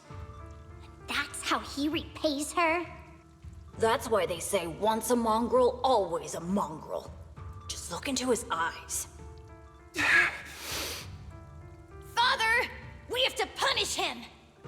Serena had been ranking ahead of him. Hugo must have poisoned her water so he could pass her. Pure evil. Typical for an impure bloodline. He should have been kicked out ages ago. Hugo, Did you do all this? Yes, it was me. I killed her. He admitted it! Father, he must be expelled! He has no right to live under the same roof as us! Why don't we reunite him with Serena then? Nobody would ever know. Hugo, well done. My children, how many times have I told you before? In this world, only the most ruthless, cruel, and unscrupulous of people ever make it to the top. Like Hugo here, who is willing to murder his only true loved one without a second thought. Only someone with the means and the gumption to do that is qualified to be my heir. But I... It's all over now, and the results are obvious. The winner of this month's assessment is Hugo. As for the rest of you, go to the usual place for the punishment you deserve. But Father, before this, I was number one. As I've told you before, there's only room for one winner in this family. You're still a loser, even if it's by the smallest margin. And there's no reason for a loser to exist. This is all for your own good. Do you understand? Go on now. Receive your punishment for the sake of the family. Yes, I understand. I'm sorry.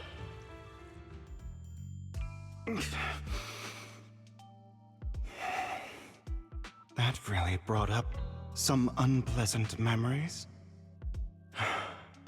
It won't be long. Soon, it'll all be over.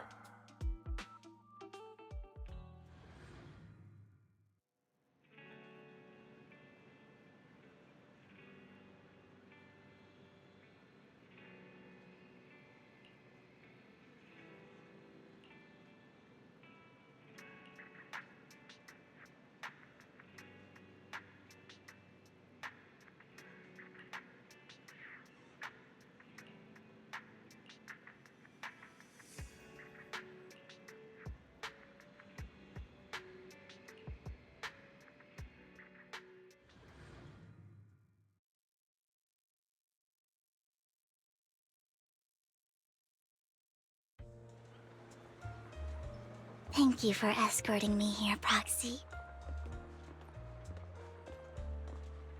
Today was quite eventful. If I were to head back now, I probably wouldn't be able to fall asleep.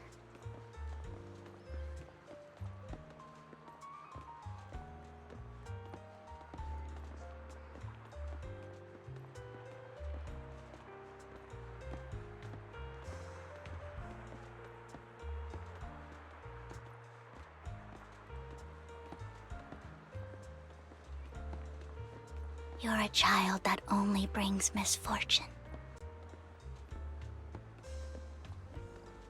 People have been saying that about me for a long time.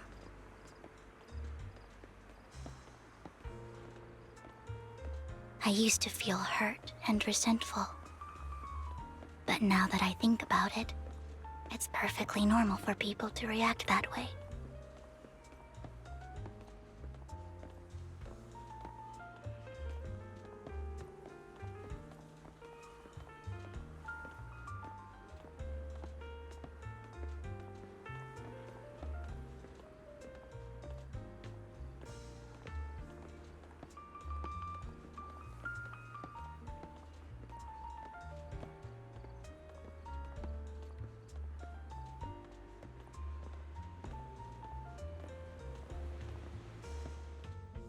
Why do I only predict suffering?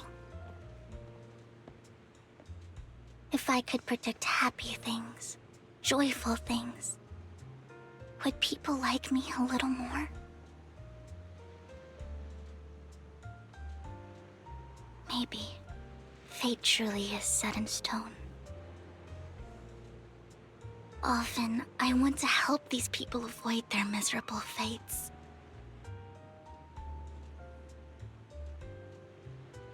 For a time, I even thought that I was successful, that I could change people's destiny.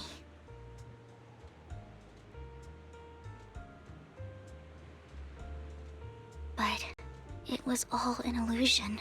In the end, I couldn't do anything at all.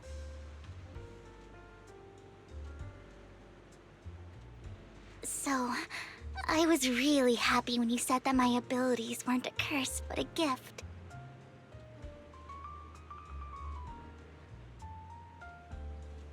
Thank you, Proxy. I'm so glad to have met you.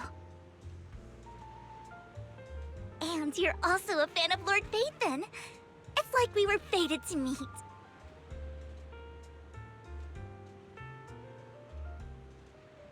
I don't know why, but I feel completely at ease when I'm by your side.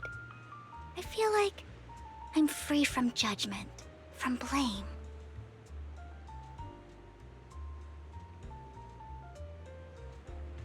Like, I don't need to worry about anything, and can just be my own true self.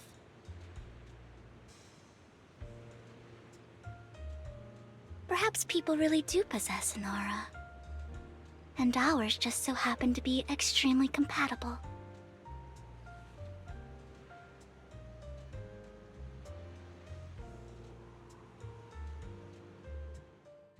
By the way, you asked me before about Hugo.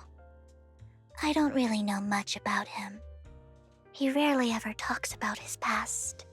But judging from his eye colors, you can guess he's probably the bastard son of a renowned family.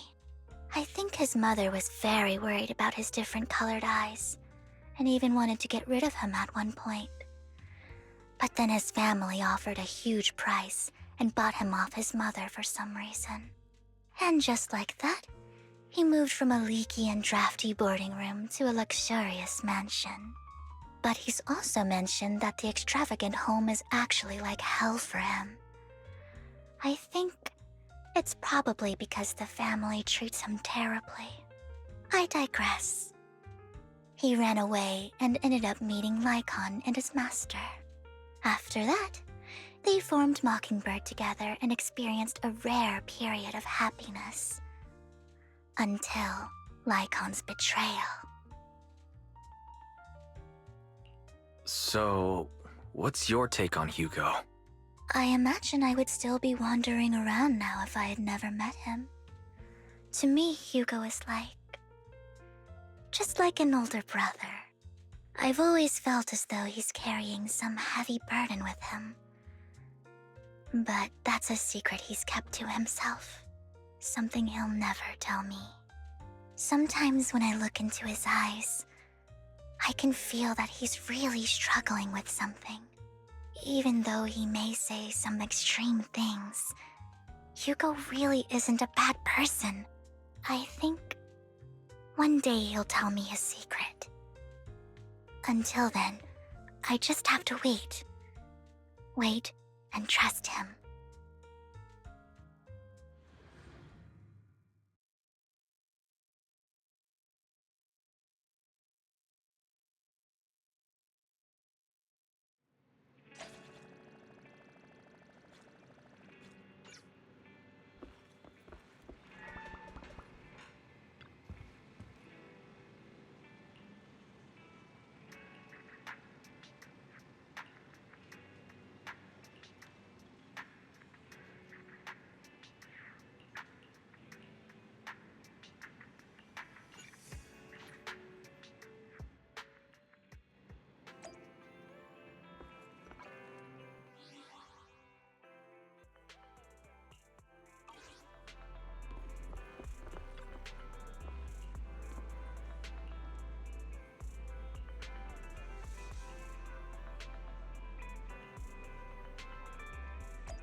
It appears we're the first to arrive. I thought we were running late. This might sound weird, but It's nice to think about getting to work with you from now on. I don't really know why that makes me feel so happy. Oh, it's because we're fellow fans! Anyone who likes Lord Phaethon can't be a bad guy. You're right. Of course, Lord Phaethon is the greatest there will ever be, but you're definitely the best proxy I've ever met in person. Hugo told me before that you're really skilled, and he said we'd get along great. I never expected he'd be so right. Oh, by the way, would you like to come by my place if you have time later? I have a huge collection of Lord Phaethon merch. Phaethon, Lord Phaethon doesn't have any merch out there, right? I mean, we don't even know what he looks like, for starters. It's all my own original merch, like screenshots of old Internet comments. I print them out and turn them into postcards. Plus the avatars Lord Phaethon's used, the music playlists they recommend. I've organized it all. I'd love to show it all to you if we get the chance. Well, I appreciate the thought. Speaking of which, what's taking those two so long? Hugo said he had some preparations to do before entering the Hollow. I wonder how that's coming along.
This is getting to be more than just a coincidence, don't you think?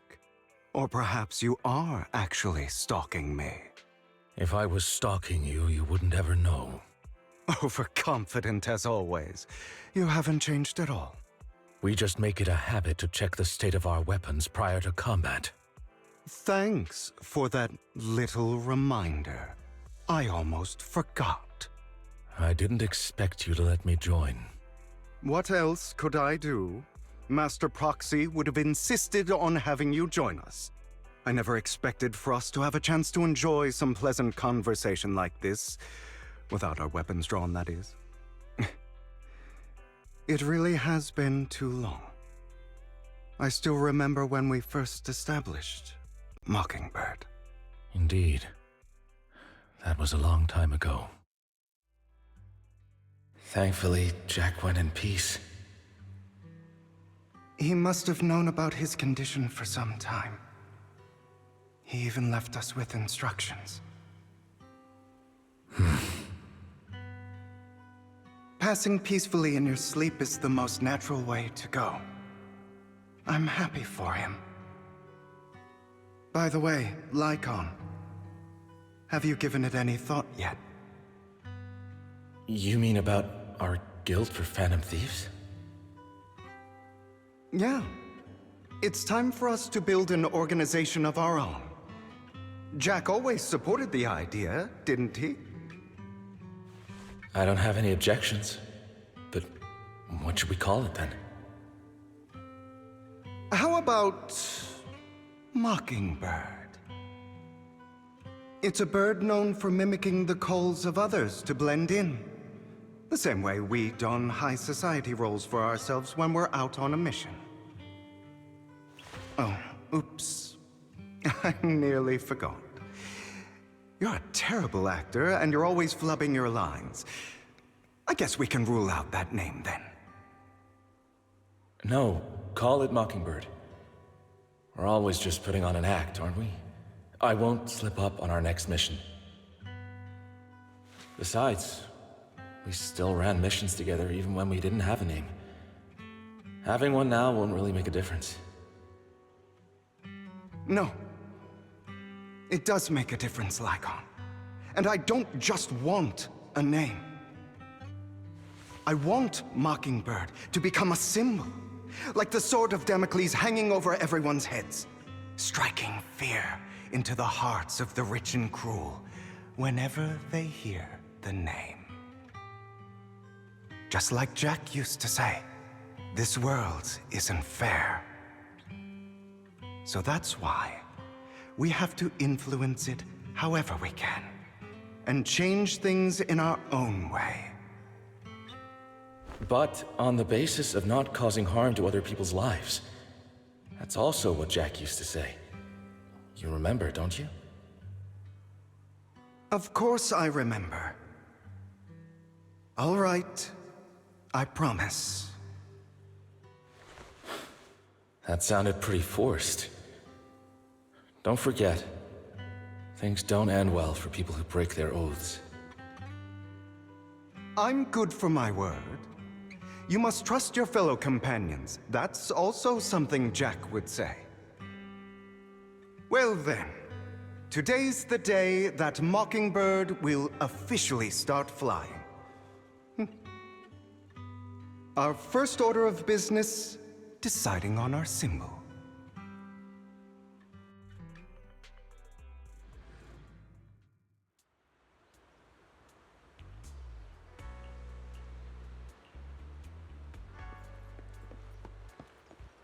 Looks like we're all here. Hugo, you're late again. Do forgive me. Someone was pestering me and wasting my precious time.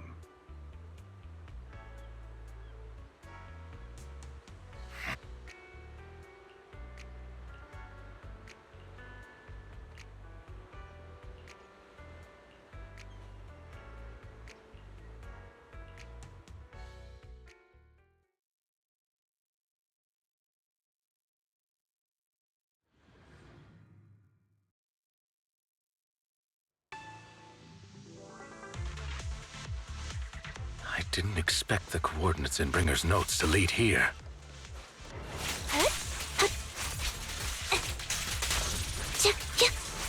Oh, are you familiar with this place? More familiar than you, it seems. Roxy, if they're being too noisy, then I take action.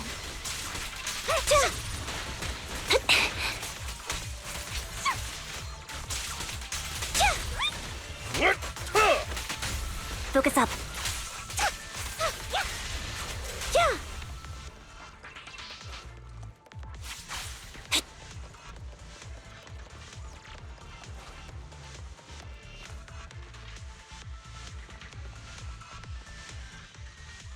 I don't enjoy obstacles in my path.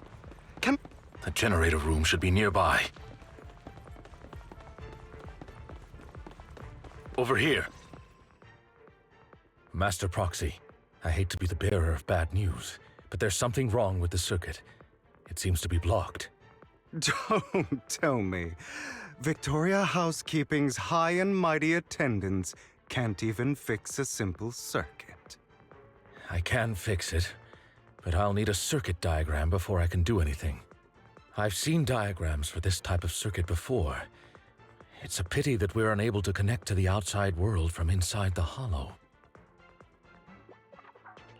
Just leave that problem to me.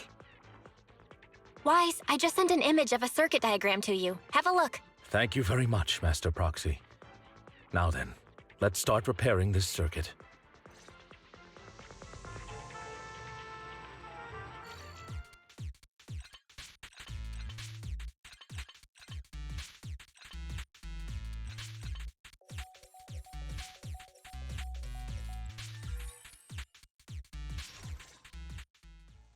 The circuit is fixed. We should now be able to open that door. Wait up. Wait a second. Something just doesn't add up. It's all coming together now. Communicating with the outside world from within a hollow. And getting that circuit diagram. In theory, there's only one person who could ever do that. Could it be your Lord Phaethon? Impossible. There's no way. But then again, only Phaethon could have done that. I mean, you're an incredible proxy, sure. And you're a good person. But could you really be Lord Phaethon? Sorry, no. You've got the wrong person. Really? But my instincts are telling me that you have to be Phaethon. Unbelievable. Lord Phaethon, I've been your biggest fan for years now. Goodness me, Lord Phaethon was right in front of me all along, and I had no idea. This is like a dream. Could you, I mean, if you're willing, could you please give me an autograph and a group photo and...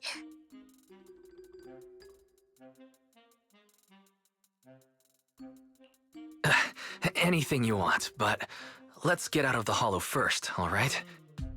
Oh, okay. Sorry, guess I got a little too excited. Anyone would be enraptured meeting someone they admire that much.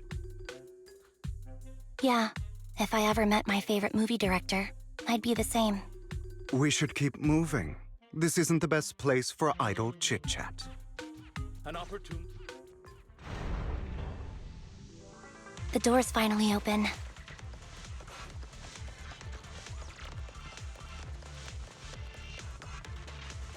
The proxy is Phaethon. Phaethon is the proxy. This is a dream. I never want to wake up.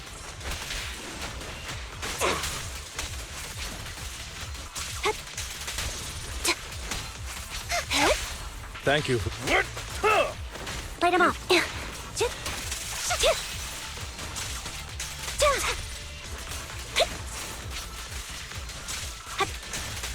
An opportunity. The fissure over there should lead to our destination.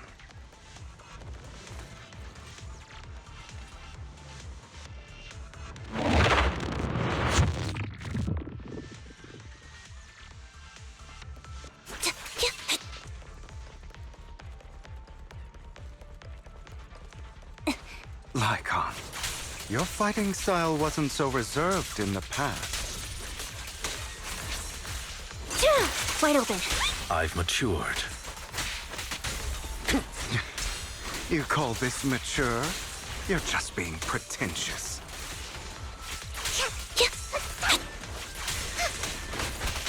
Focus.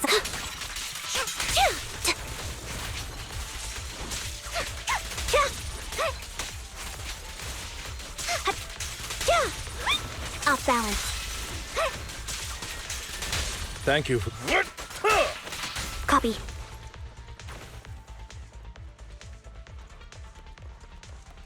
A difficult foe, that one.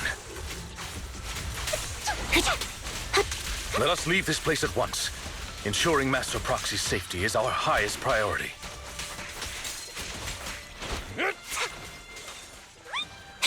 Mind the blind spot. I won't let anything happen to you, Lord Phaethon.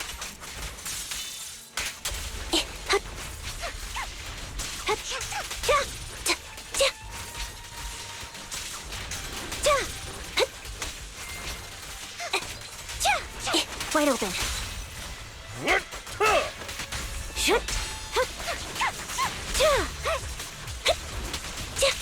An opportunity. Focus.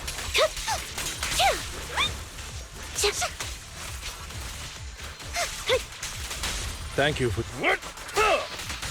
Lord Phaethon, how are you feeling? Are you tired? Do you need a break? Some food? Water?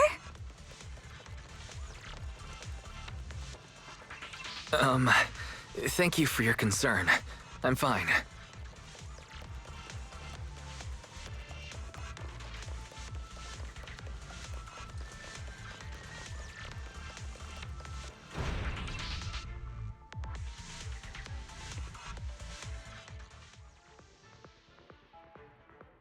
Master, a complex mechanism has been detected ahead. To pass through, you need to activate all 3 smaller mechanisms. Suggestion: split up and handle them simultaneously to save time. So, we have to head to 3 different places to crack this thing. Huh? We're splitting into 3 groups?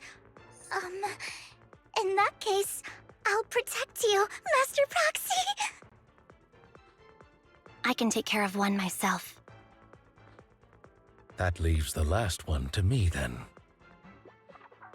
You should go with Hugo. What's that supposed to mean? We get along just fine, don't we, Miss Cunninghair? I don't know what's going on with you two, but you've been bickering the whole time. It's annoying. This is a good chance for you guys to build some rapport. Anby's got a point. Hugo, just go with Lycon. You just want to be alone with your Lord Phaethon, don't you, Vivian? Huh? That's not it!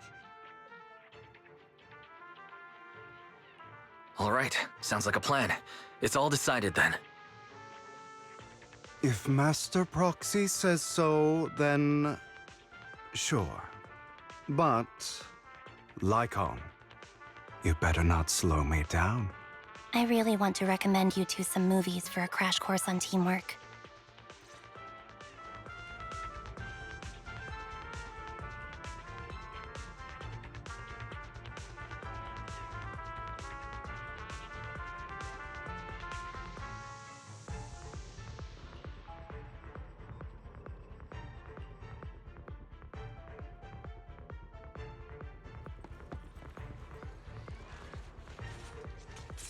Lord Phaethon, there are too many ethereal...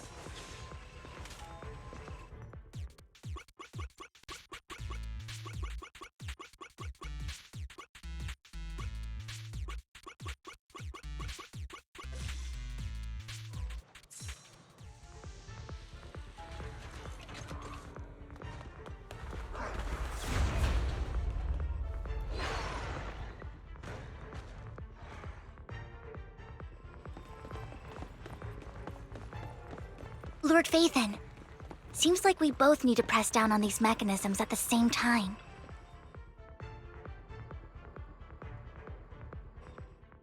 Sure enough, Lord Phaethon and I share a deeper connection. Sorry, I hope I'm not being too forward. Goodness me, somehow I'm fighting alongside Lord Phaethon.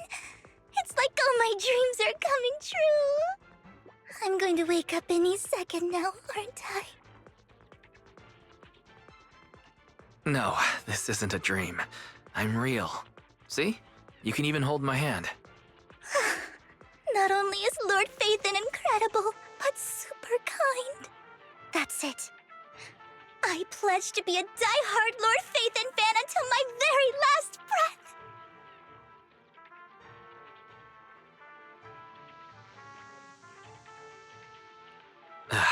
I'm happy to hear that. Don't get me wrong, but... why do you like Phaethon so much, Vivian? Lord Phaethon is my light. The one who saved me in my darkest and most desperate times. Like a deity who rescued me. You probably don't remember, but you really did save me that day. Wow, it's so embarrassing to say all this in front of you. Sorry, I hope I'm not bothering you too much.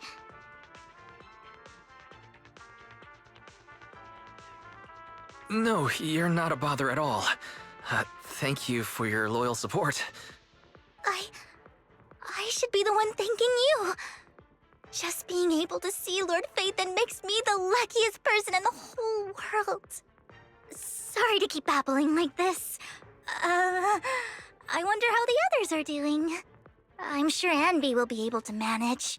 She's great at this kind of stuff. But as for Hugo and Lycon, let's just hope they don't get into a fight with each other.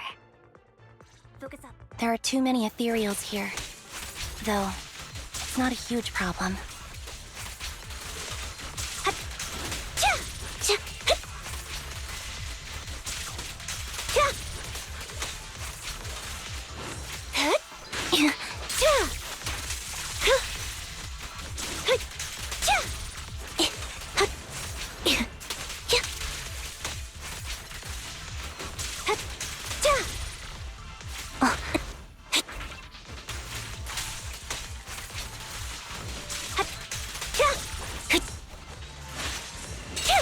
Off balance.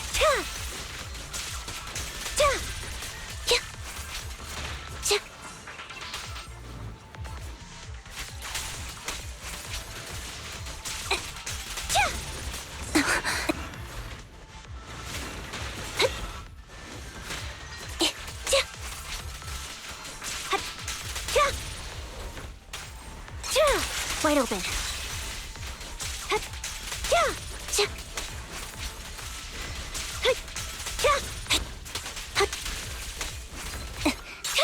Off balance.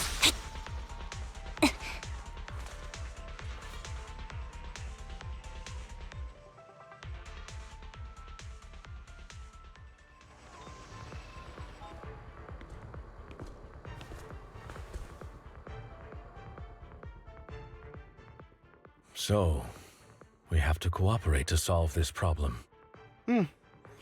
That's a real shame. I have no intention of arguing with you right now. Master Proxy and Miss Vivian are elsewhere, and we must rendezvous with them post-haste. What a coincidence. That's exactly what I was thinking. Just this once, we should trust each other. For the proxy. I have no objections. Very well. Then you'd better keep your word. I know you've never fully trusted me, Lycon, even before it all fell apart.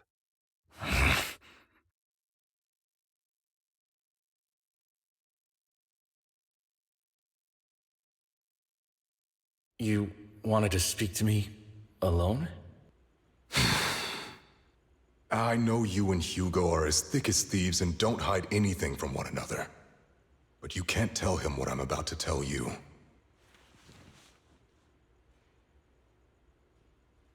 Did something happen with him?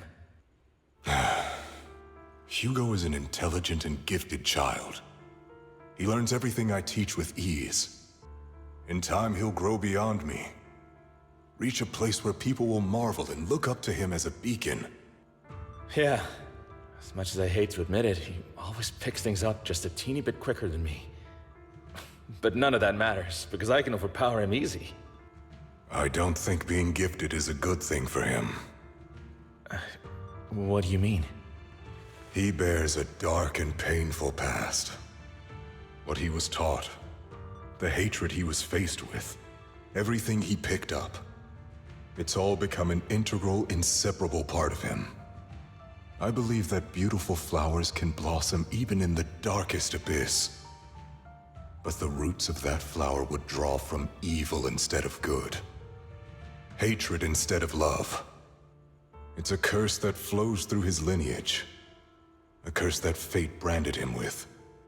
I've seen far too many people like that throughout this long life of mine. They struggle with this curse their whole lives. but they all end up failing in the end. The path of light is narrow and fleeting, and the darkness is filled with such temptation that dropping your guard for even just a moment can send you spiraling straight into the abyss. Do you mean Hugo's going to be a bad guy? I don't know. I hope he'll always stay true to his heart. That he won't give in to hatred and ambition. That he won't become the dragon that must be slain. But he has inherited the seed of evil. You cannot let it take root. I'm afraid I won't be there to help you. There's not much life left in this old body of mine. So then, Lycon, promise me now. You must hold his chain tight. To restrain him. To stop him. And when necessary, to choke him.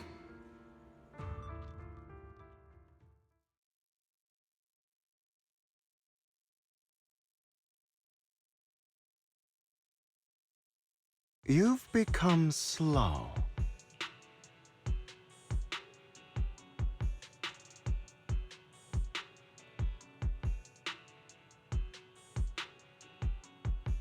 Or maybe you've been on guard against me this whole time, and that's what's slowing you down. Looks like I was right. Lycon.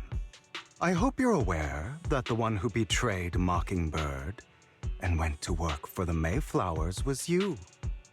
Not me. I would never betray my companion. I don't wish to repeat myself, but you should not break our oath. That's the path I've chosen, and I'm going to stick to it. But you know that path will lead you the wrong way. Who are you to lecture me about right and wrong? I believe any path that makes you feel pain must be the wrong one. Your disgusting sympathies make me sick, Lycon.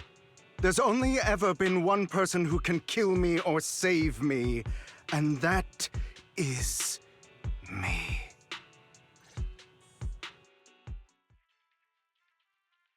Great, it worked!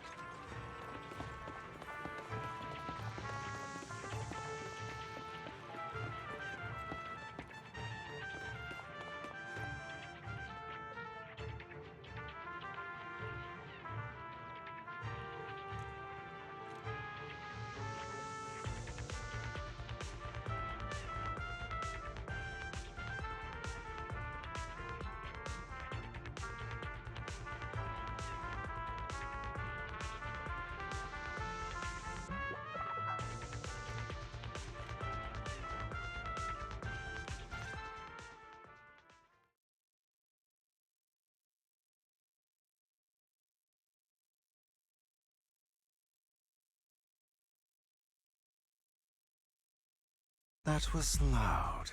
What's happening up ahead? Hold on, everyone. I'll go check it out. It's probably multiple ethereals attacking. Just in case, I'll go with you. Vivian, you should go with them too. Keep an eye on Lycon, will you? I'm worried he might sell us out to the mayor when he gets the chance. I'd never do that. But if Miss Vivian wishes to join us, she's more than welcome. Okay. Then I'll go with you. Why do you look so nervous? I've spent so much time by your side already. I need to get away from Lord Phaethon for a little bit, or I might die from this overwhelming happiness. If that's the case, Miss Vivian, feel free to come along with me. Okay. All right. So, how does it feel to be worshipped, Lord Phaethon? You had that figured out a while ago, didn't you? Sharp as always. But of course, I couldn't spoil it for her. She has to figure it out on her own. That's what makes it special. Not only that, you asked Lycon and Vivian to leave for some reason. Is there something you'd like to say to me? I can't keep anything from you, can I? I've always treated Vivian like my own little sister. Maybe it's just a coincidence, but she looks a lot like Serena.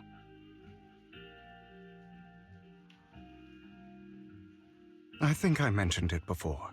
Serena was my half-sister. She passed away a long time ago. Vivian really likes you, whether you're faith in or just wise. Of course, I also have a lot of respect for someone like you.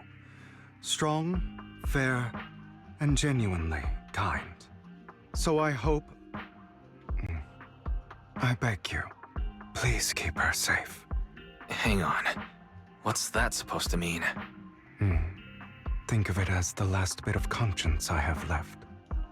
A kid as pure as her. She should stay alongside someone who walks in the light. Like you. Not even Vivian can agree with all my beliefs. One day we'll go our separate ways. Your beliefs? What do you mean exactly? You probably heard from Lycon. We swore an oath when we started Mockingbird. We swore to use our own hands to right the wrongs in this world. But never, under any circumstances, would we take another human life.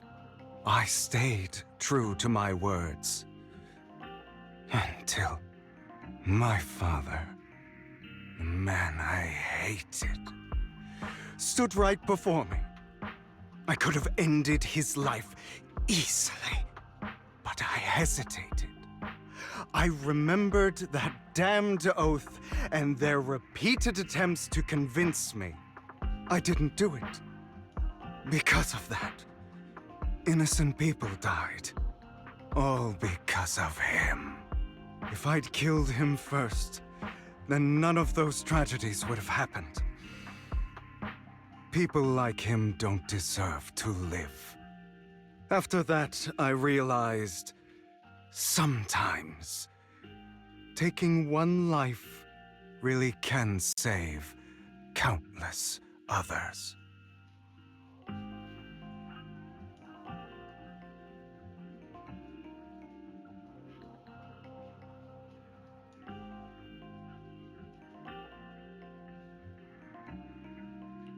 I understand where you're coming from.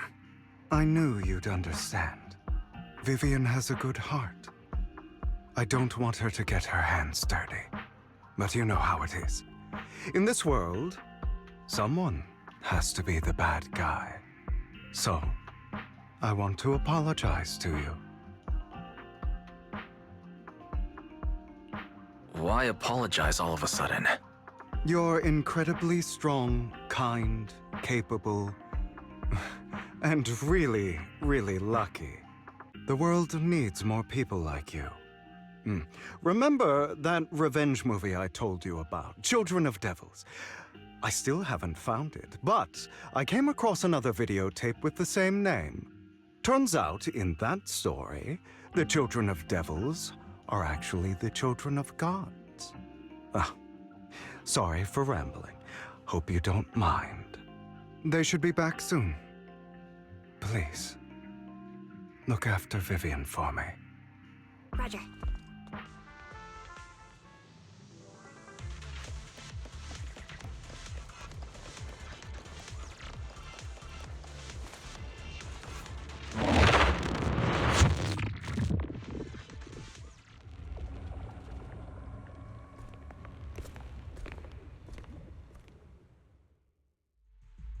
What is this? It looks like a cocoon. Careful, everyone. If I'm not mistaken, that's a sacrifice in there. It appears to be in hibernation. We don't know when it'll wake up. If it does wake up, we'll be in serious trouble. Wait, those spots Bringer marked in his notebook.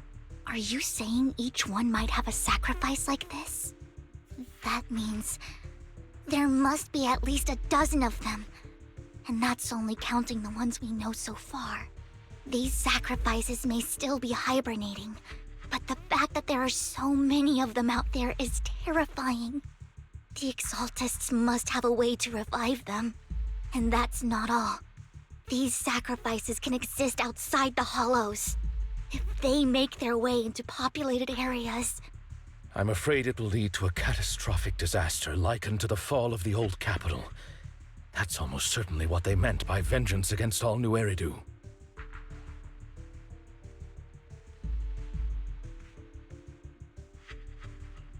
Let's find a way to get rid of these sacrifices. We can't let the Exaltists have them. Thank you for helping me find this sacrifice. But sorry, kids. You won't be the ones to keep it. It's that annoying old man. Why is he here? I'd advise you to choose your words wisely, young lady. You're from the Ravenlock family. So it was you. That face. Oh, I know you. I heard about what happened to your friend. Truly unfortunate. If only she'd been smarter. It seems your goal was this sacrifice all along. You've been tailing us, haven't you? Keeping your distance so that I wouldn't notice. As expected of a Wolf Thyran, you are very perceptive. That's right. All thanks to your ex-partner, we were able to carry out our plan smoothly. My ex-partner? I'm not exactly happy being called that, but what he said is true.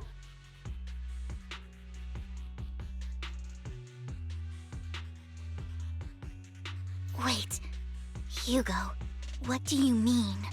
I made a deal with Mr. Hartman in advance. So, would you kindly step aside and let us have this sacrifice? Of course, you can choose to refuse, but if you do, then I'll have to take coercive measures. What did you offer him? Everything we know about the sacrifices plus the core itself. But... why? It's simple. I want to climb higher. Mr. Hartman offered me a chance to join Tops. Who could say no to that?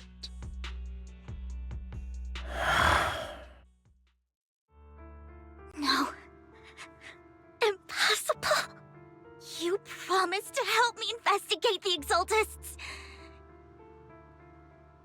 You told me the whole point of Mockingbird was to do anything it takes to bring a little justice to this world. Was all of that just a lie? You're just too gullible, Vivian. I also told you, everybody lies. To hide their true intentions, people lie so smoothly, they don't even bat an eye. You... What a wonderful show of betrayal and backstabbing! Bravo! I've got no interest in your little feud. But would you all be so kind as to step aside? My men still have some delicate handiwork to do. To extract that sacrifice behind you. Over my dead body. Hugo, why in the world would you do that?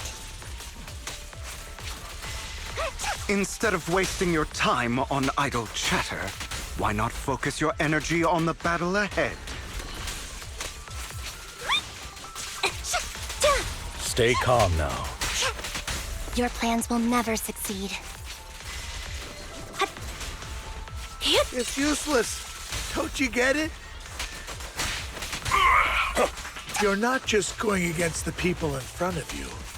You're not going against me.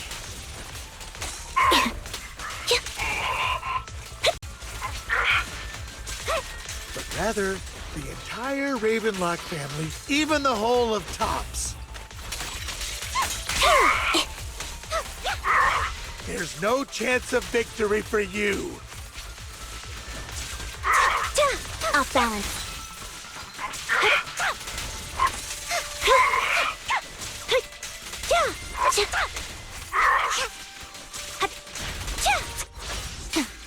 Loyalty.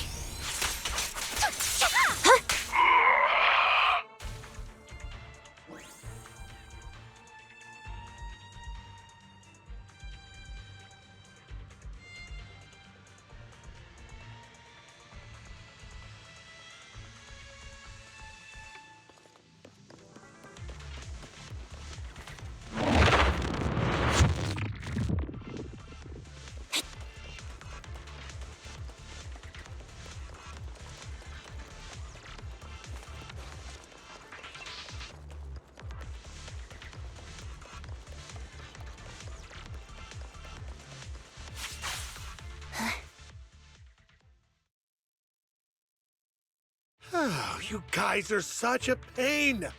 Hugo, stop standing around. Time for you to act. We had a deal. Give me the sacrifice core now. Did we?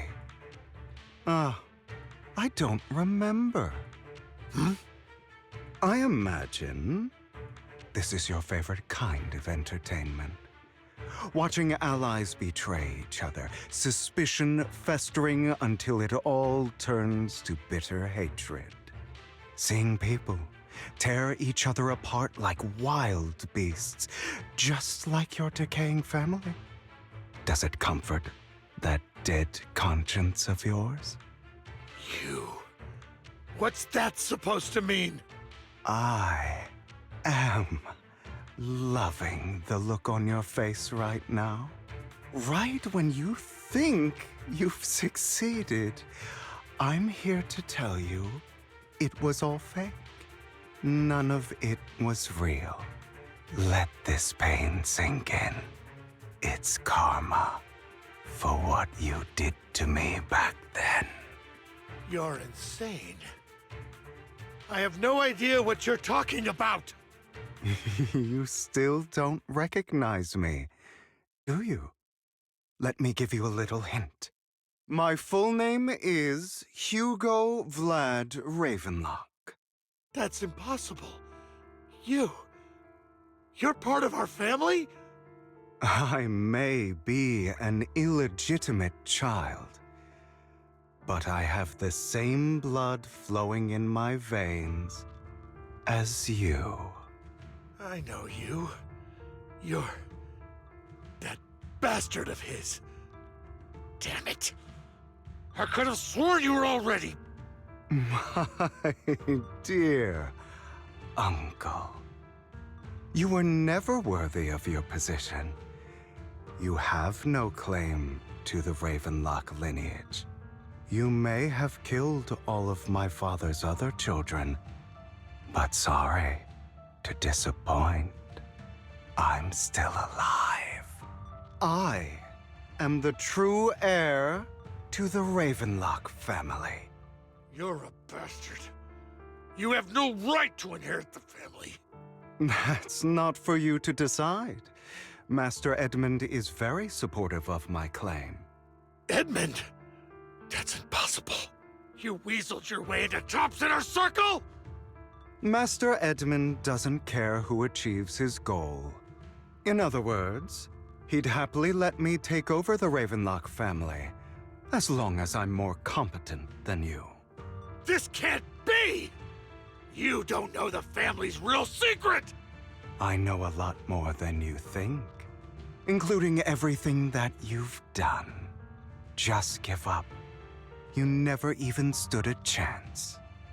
Damn it. This was all fake, right? You were just putting on an act to fool this old man, right? I actually fell for it. Don't do that again. At least give us a heads up next time. Vivian, everything I did was to rightfully inherit the Ravenlock family. That part is true. Now, I'm going to kill this man who stole what was never his. I'll make sure he can never be a threat again. You can't kill him. We still need information from him on the sacrifices and the Exaltists. You must be misunderstanding something, Lycon. Just like you chose the mayor, I chose Tops. At least for now, Tops has the same interests as me. I'm not going to harm my own self-interests. Be it intel on the sacrifices or the core itself. I'm handing everything over to Master Edmund. Why? I just want to take back what's mine. If fate is not willing to give me justice, then I'll just have to seize it with my own hands. Stealing, robbing, lying, or betraying. I'll do whatever it takes. Even if it means selling your soul to the devil? You You know about the power struggle between Tops and City Hall. Those elites at Tops would be only too happy to see the Exaltists plotting a grand attack on New Eridu using sacrifices. That would severely harm the Mayflower's reputation and approval rating in New Eridu. And that's exactly what Tops wants to see. If that happens, countless people will die! I'm sorry it has to be this way, but I have to do this. I'm going to get everything Master Edmund wants. Inherit the Ravenlock name, climb to the top. And then I'll be able to change everything for good.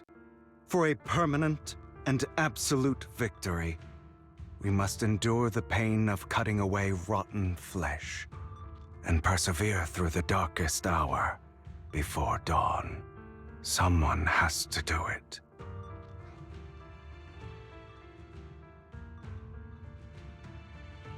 Hugo, it's not too late for you to stop. You can still walk away from this. This is the path I've chosen. Without power, resources, or strength, we can't do anything. Mockingbird is the perfect example. All the talk about using our power to tip the scales of justice and hover over them like the sword of Damocles. It's just a delusion. In their eyes, we're nothing but annoying gnats. Mockingbird has never really changed anything, or saved anyone. Never in the past, not now, and never will in the future. None of it matters.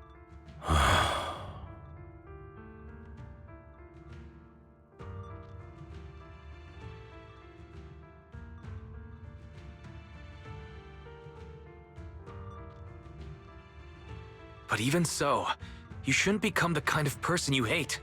Sorry, Proxy. I know what you're trying to say. But this isn't some children's story of a dragon slayer becoming an evil dragon.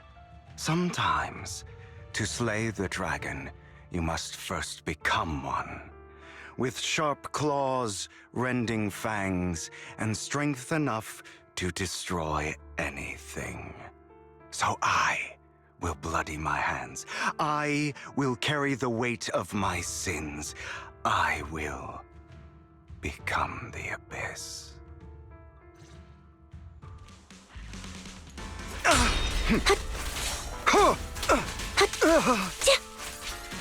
It's about time you kneel. Not bad. Again. Amateurs. I have you now.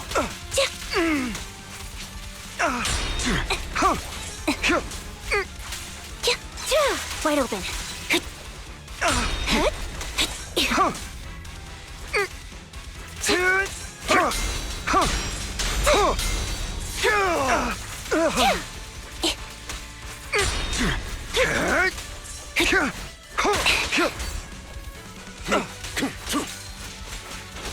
A perfect conduit.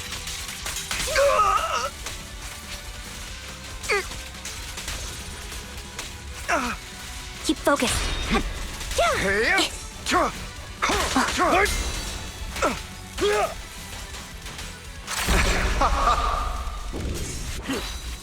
Everything you just said.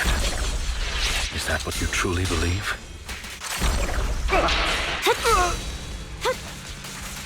Of course. Are you surprised? I have never once thought that Mockingbird was a failure.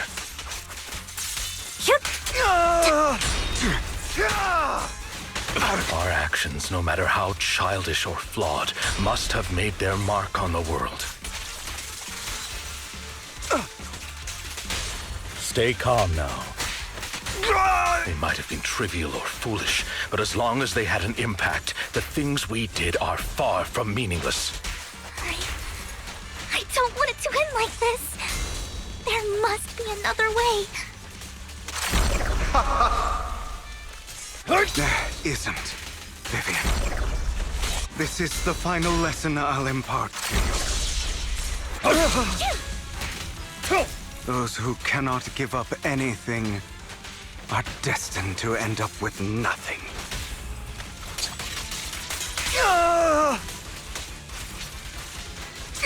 Truth be told, Proxy, I envy you. The world needs people like you. Is that all?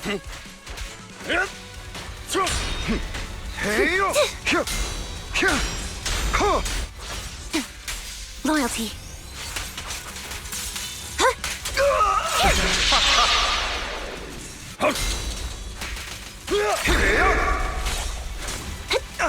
Off balance. Out of my way. Time to hunt. Beg for With this power. A perfect conduit.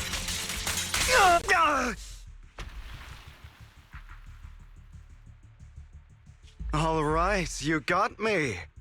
But too bad. I have my own methods.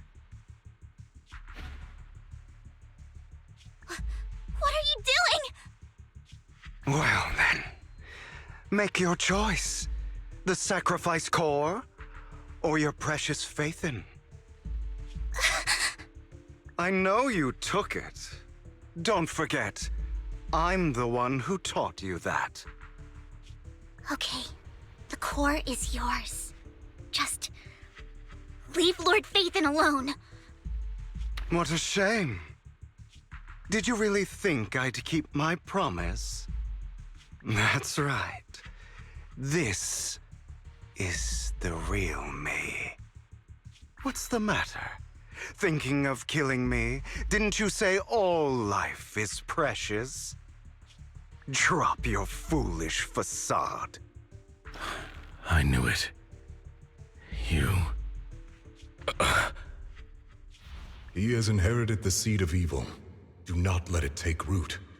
When the time comes, you must be the one.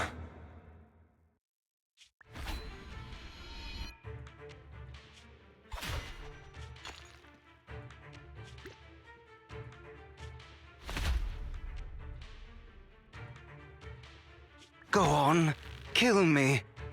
If you've got the guts, do it, traitor.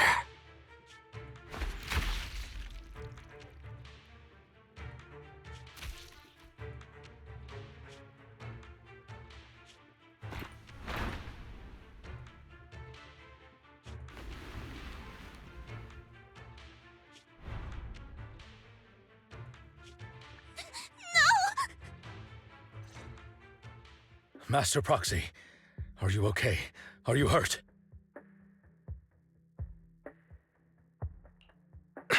Don't worry. I'm fine. I just didn't expect things to turn out like this. Lord Faithin, I'm sorry. I had no idea Hugo would do that to you. I'm so sorry.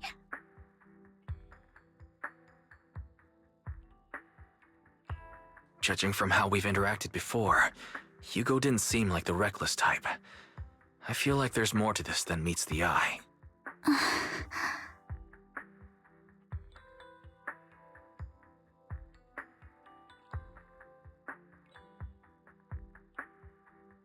Hugo, he... That's a hollow down there. If you need, I can arrange for someone to go in and search for his body. That isn't necessary. To be frank, I thought you'd hate him for his betrayal, Miss Vivian. I do hate that he's keeping things from me, but all these years, Hugo's been like family to me. I believe he's still with us.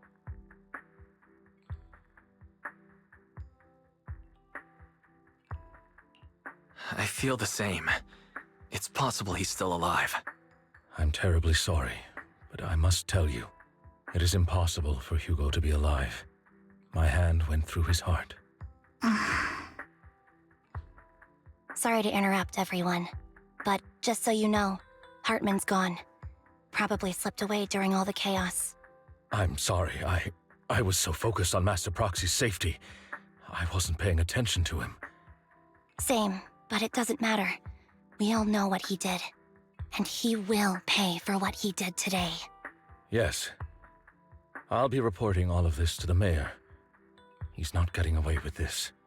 Well then, now that it's all over, let's head back.